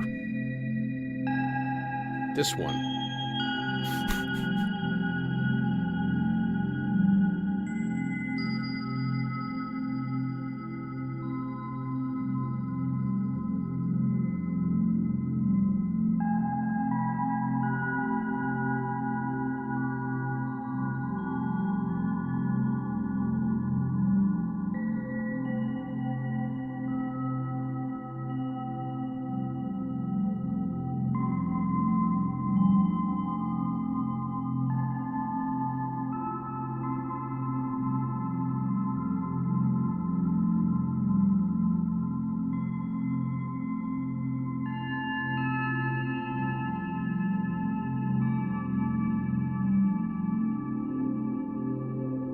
Oh yeah, there's chatbots everywhere. And they might not be bots, they might just be random people in foreign countries going, "Meh, sign up for our service." I just think it's hilarious that somebody would be like, yeah, I want a bunch of followers, so I'll just pay to have a bunch of followers. But how does that work? How would that do anything? Why would that actually work? Like, especially if you're like a creative person. I guess you're a gamer. You can be like, oh, I've got 5,000 followers now because I'm awesome. And you're like, okay, cool. You do you. But like, if you're a creative and you're all like faking it with your followers, that's kind of fucked up. Paying for fans? I don't get it.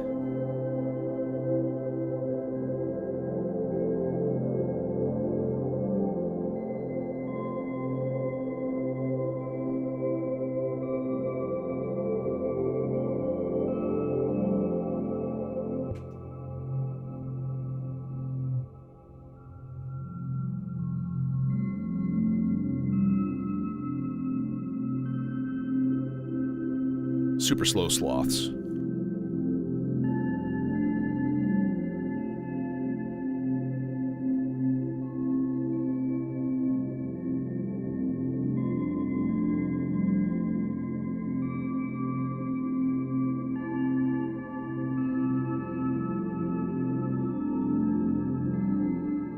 Now what happens if we unlink these decks? Do we get a separate clock output for this side? I bet we don't. Yeah, it doesn't seem like it.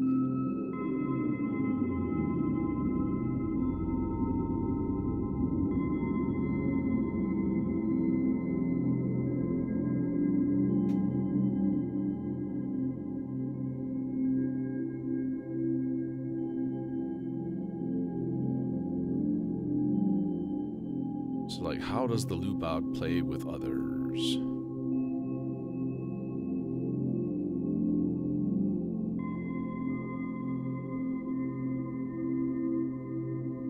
I'll tell you, there's a really funky amount of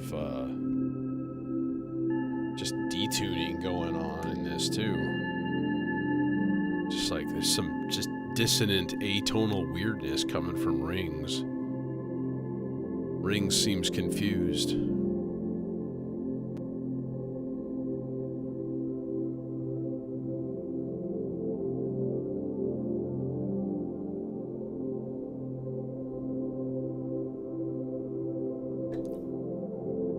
This calls for an R-bar recording.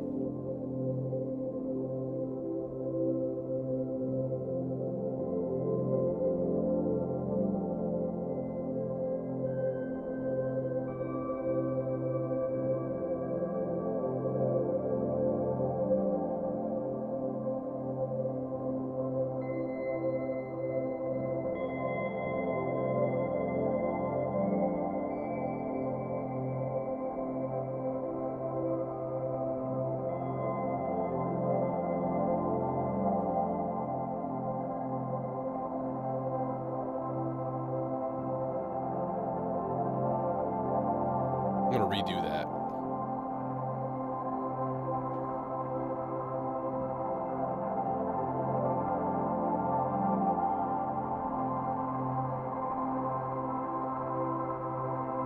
Okay.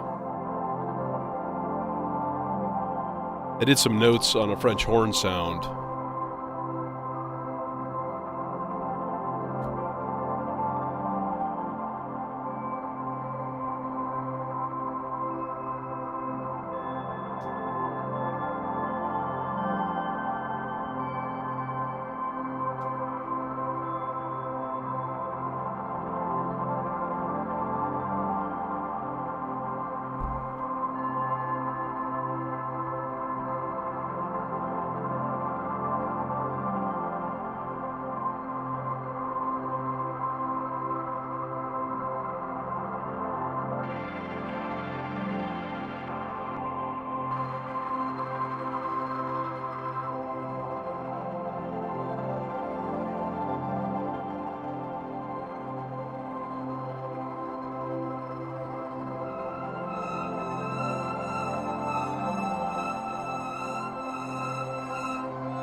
Sounds a little flat.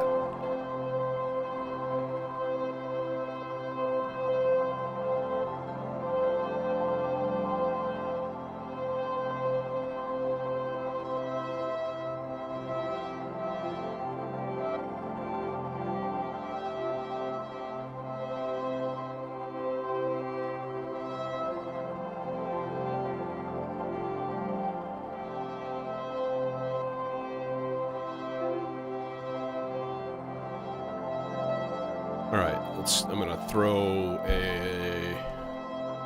a junction into the mod input.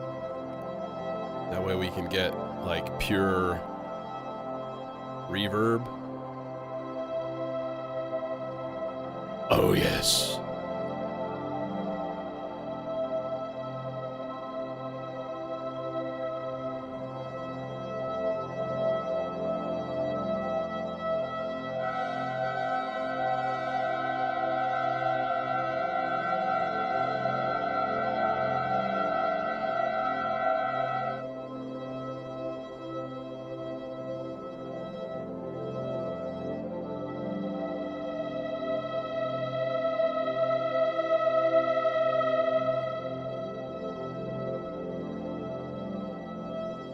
A little tiny bit. Can I tune it just a tiny, tiny bit?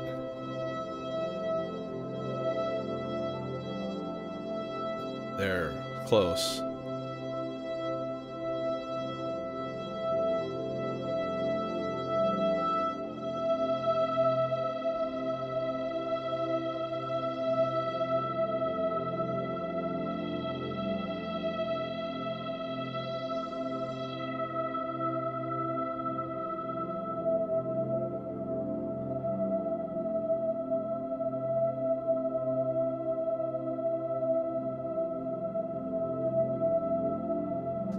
Scan.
change that out. I'm going to change that out to the Ikari filter.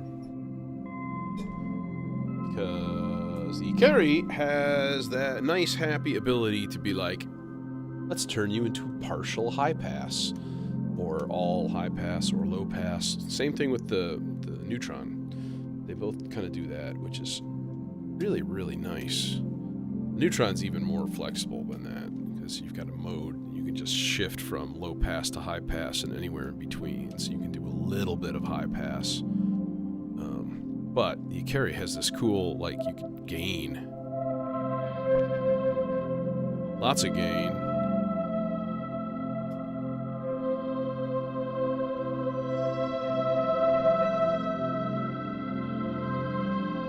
There, high pass just makes it nicer.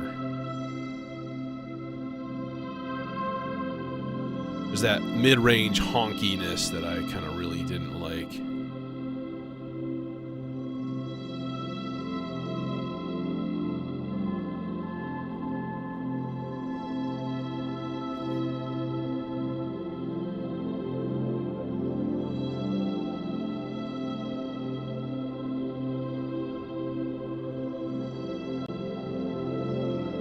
Yeah, definitely gonna need some sort of base. Let's think about that for a moment. Well, the easy thing would be to just do a quantizer with C and F only. All right, and then let's see. How could we do this? Problem is that nothing here is clocked except for that's my clock source right now. Is the looper. So, how could we do this?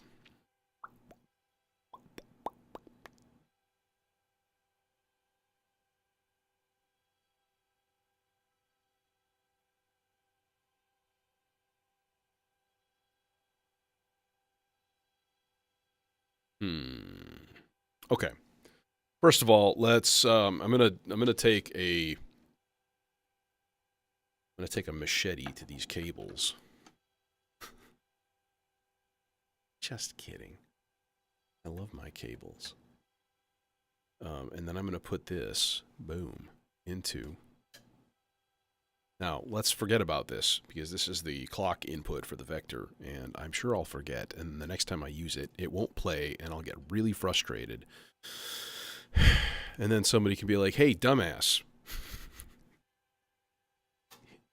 Ain't got no dang clock.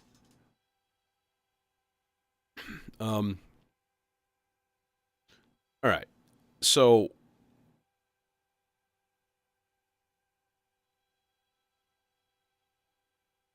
I guess we could just use the vector for this. That'd be easy too. Almost too easy. The problem is, here's the problem, right? 2, 3, 4, 5, 6, 7, 8, 9, 10, 11, 12. It's doing 12, like, clock pulses worth of stuff for each tape loop, which is odd. Like, not odd, and is as in the number, but it's 12 and not 8 or 16. So synchronizing a sequence to that? This is exactly what I'm trying to figure out. Okay. There's a few ways that I can do this. All right. What I really want to do. In fact, let's try this. I'm going to throw this into a clock divider. All right.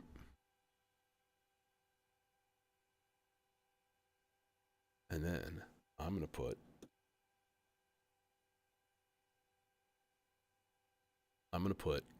the divided by 2 output into Maestro. All right. So what we can do is chain something. So 1, 2, 4, 5, 6, 7, 8, 9, 10, 11, 12. 1, 2, 3, 4, 5, 6, 7, 8, 9, 10, 11, 12.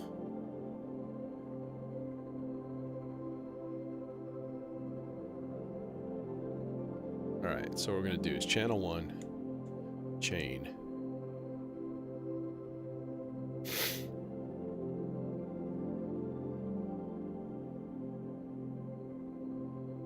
So we're going to do simple. We're going to go quarter note high,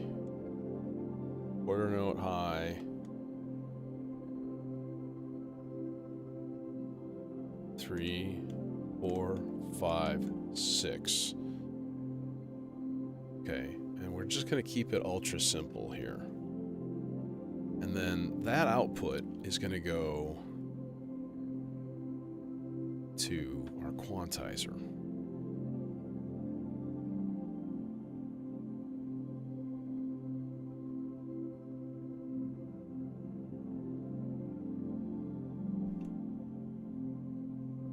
Yeah, this will be interesting. Not only without clock, but with a stupid, weird, odd clock. That's kind of the problem. It's the fact that my clock is like 12 beats.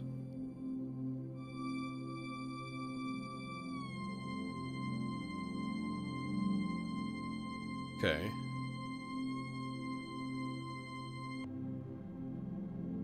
Alright, so now what we do is we turn the...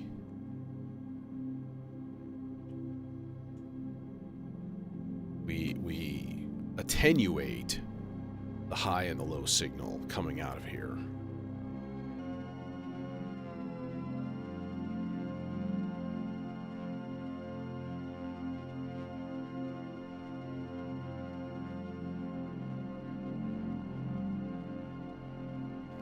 Or should we just make this easy here? Yeah, and we just pop this clock signal directly in. Oh, that's output.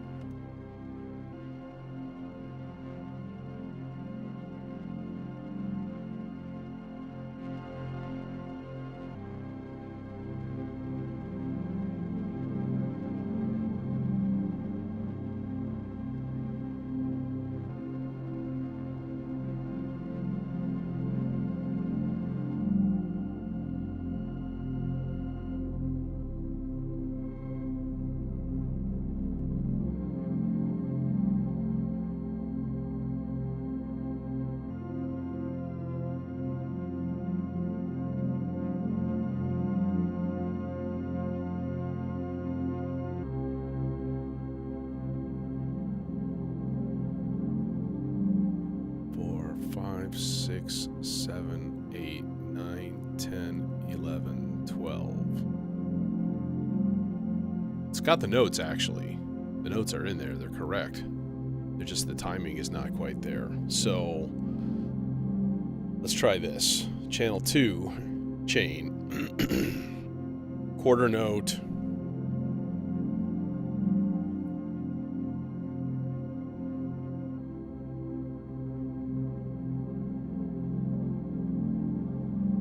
High.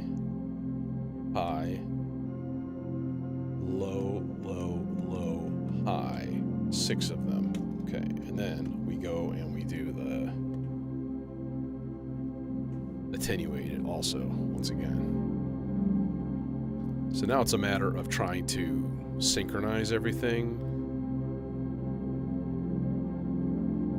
Did you not do anything? Yo, dude.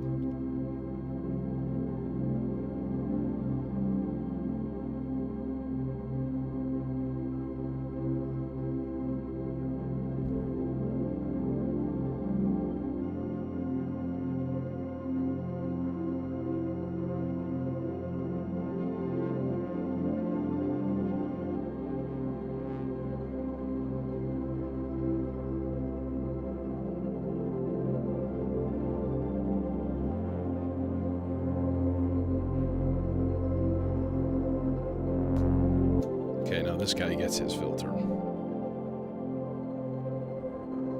Everybody gets a filter today.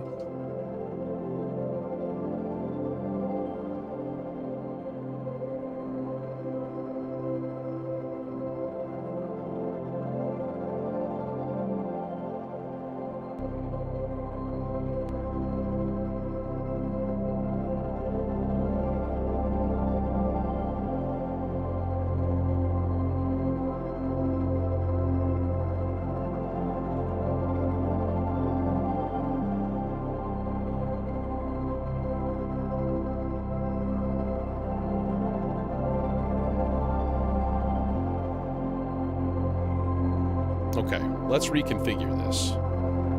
I think it's considering...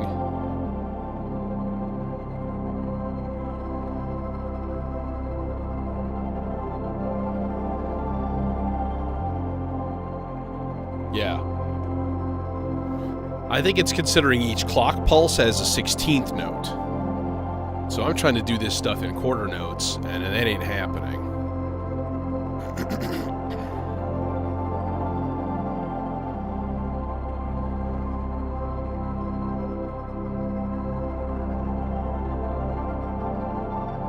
I don't think it took.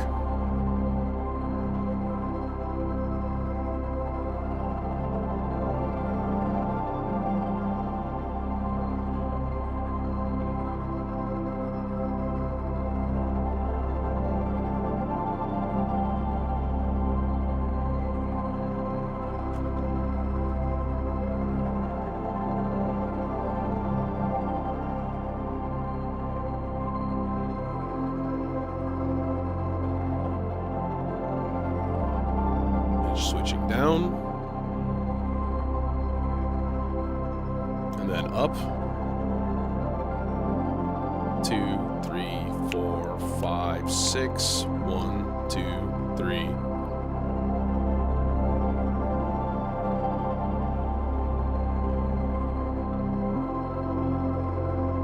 So there you go. It's kind of working. Sort of.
I'm going to give that sloths a little boost. Give it some extra voltages to run on here, so that's actually sweeping through all of the R-bar playhead here. Because it isn't always, you know, it's missing parts.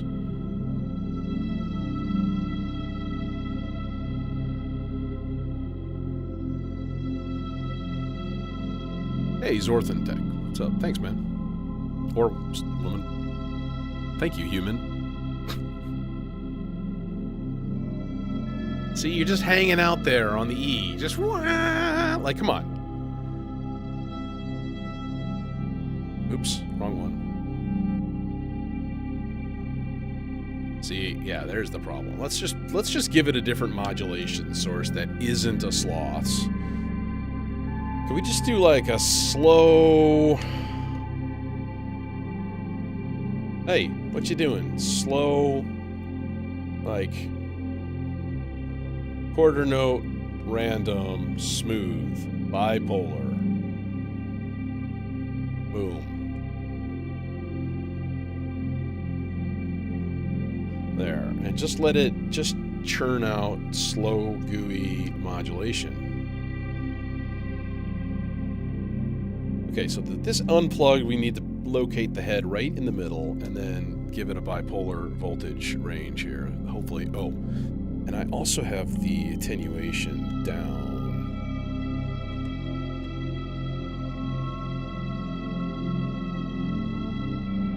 There, so now it's all the way off. See, this is what I had kind of envisioned with the looper.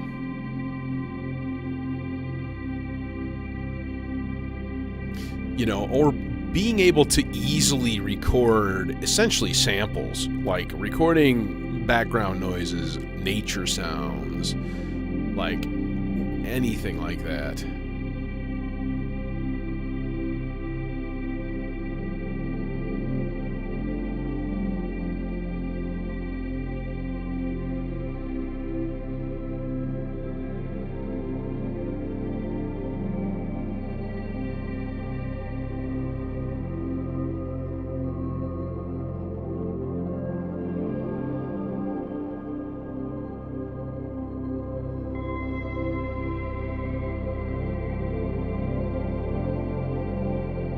Guessing that the slow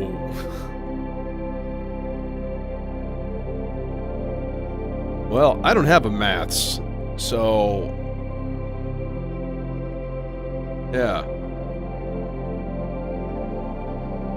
I have an ADAC 506 stochastic function generator, which to me is just, it's like more than twice as good.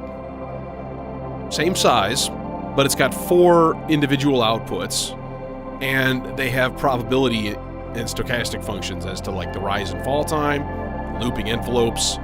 You've got end of rise, end of fall. You've got gate outs for each one. You got all kinds of cool shit.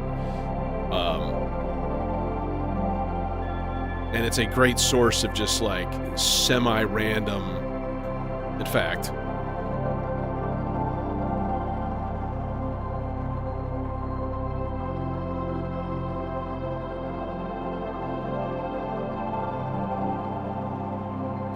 put an offset, you can give it a speed, general speed, and then this is the minimum and maximum rise time, a minimum and maximum fall time. And then each channel has a slow, medium, and fast.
notes on the R bar just still sound out of tune to me by like the slightest amount. It's kind of frustrating.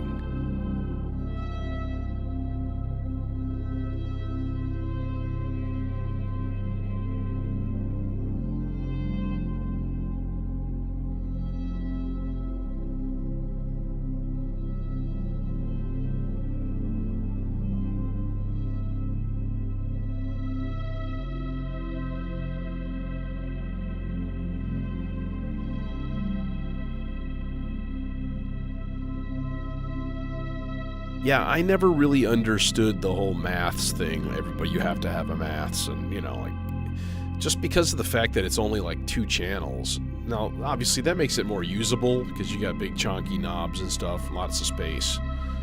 I'm kind of personally against make noise modules because they look obnoxious.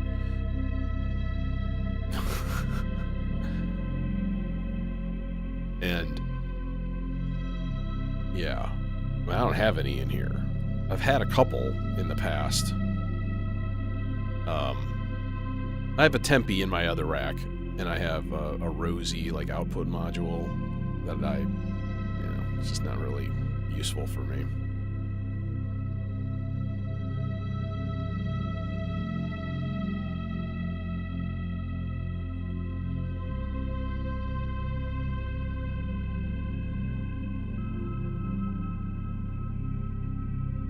Yeah.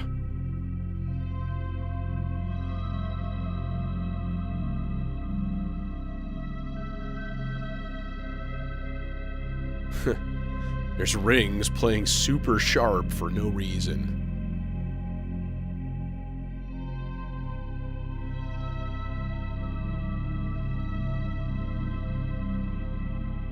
Like, I don't have any modulation going into rings. It's just funky.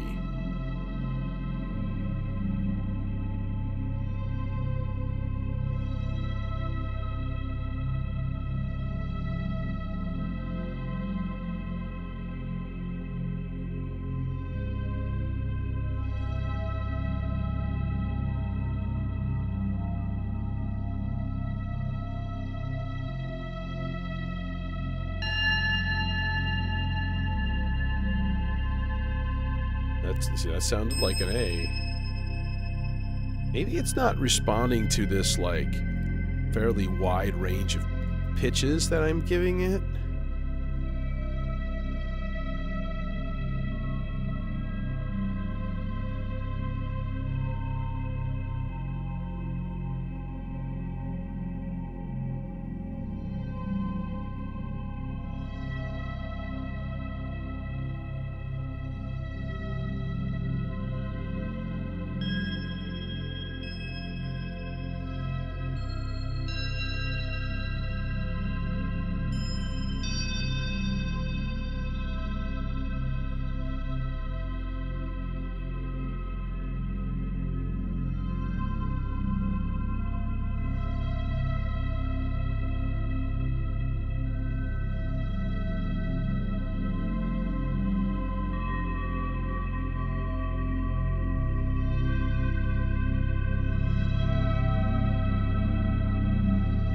Yeah, me too. That's exactly it. And that plus their font. Like, their font is just... it's obnoxious. You know, and whatever. People get used to it. That's your jam. If you dig it, cool. That's my personal preference. People get very upset about that, though.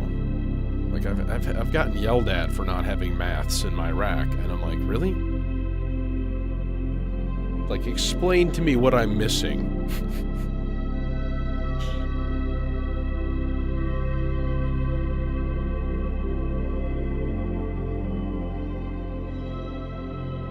And I've got a number of, like, universal modules. Like the Zadar, right? The Zadar I don't use nearly enough, which is stupid because it's a really nice module. So, you know, but that can be an envelope, that could be an LFO. Same with the Maestro. Same with the stochastic function generator. Same with the quadrax. Like, the quadrax is basically a 4-channel function generator. You know, kind of definitely centering around envelopes, but not necessarily. And obviously it's a lot smaller than maths, so...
Oh yeah, that's cool. I talked to that guy for a while at NobCon a couple years ago.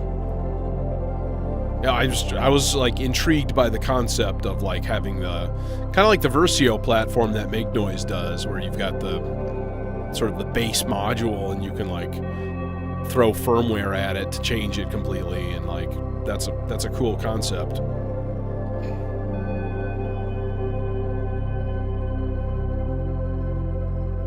Got one of their like blank faceplates he gave me as a business card, and I was like, that's cool.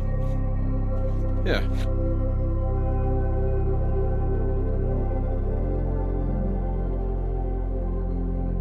And it was like on the back.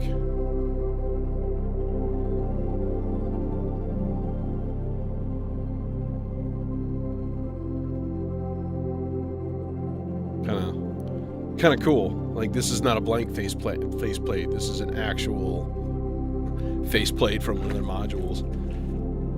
It's like, I don't have any cards, but here.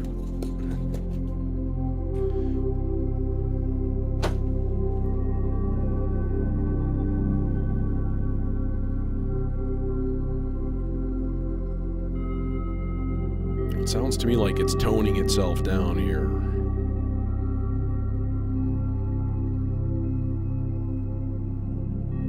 So I'm going to help it.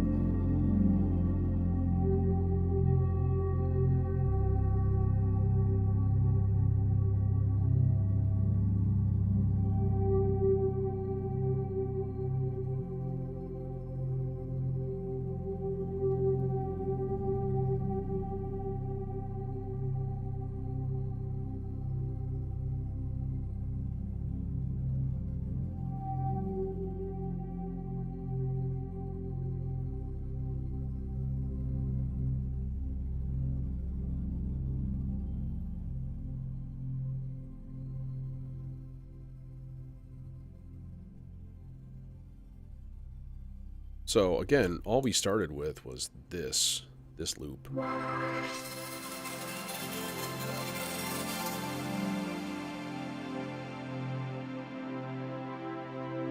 This was the whole thing.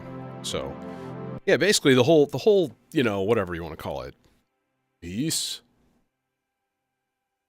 composition, I have no idea. Blob of music. The whole blob of music came from that one tape loop, which is intriguing to me. Like, I'm much more inspired by, like, sounds, you know, and Sometimes it's not all the time, but sometimes like the hardest thing is just to start from scratch and come up with something out of nowhere. But if there's a little seed, now we're talking, right? Makes it a lot easier for me. So, anyways, gonna hit the road. I might. What time is it? 5:16. If I stream tonight, it'll be in a few hours, and it'll be a DAW stream. So the motivation is not strong, but it needs to be. I need to get off my ass and start doing more stuff. So we'll see what happens. We'll see how quickly the boredom sets in tonight. So, anyways, thanks for coming.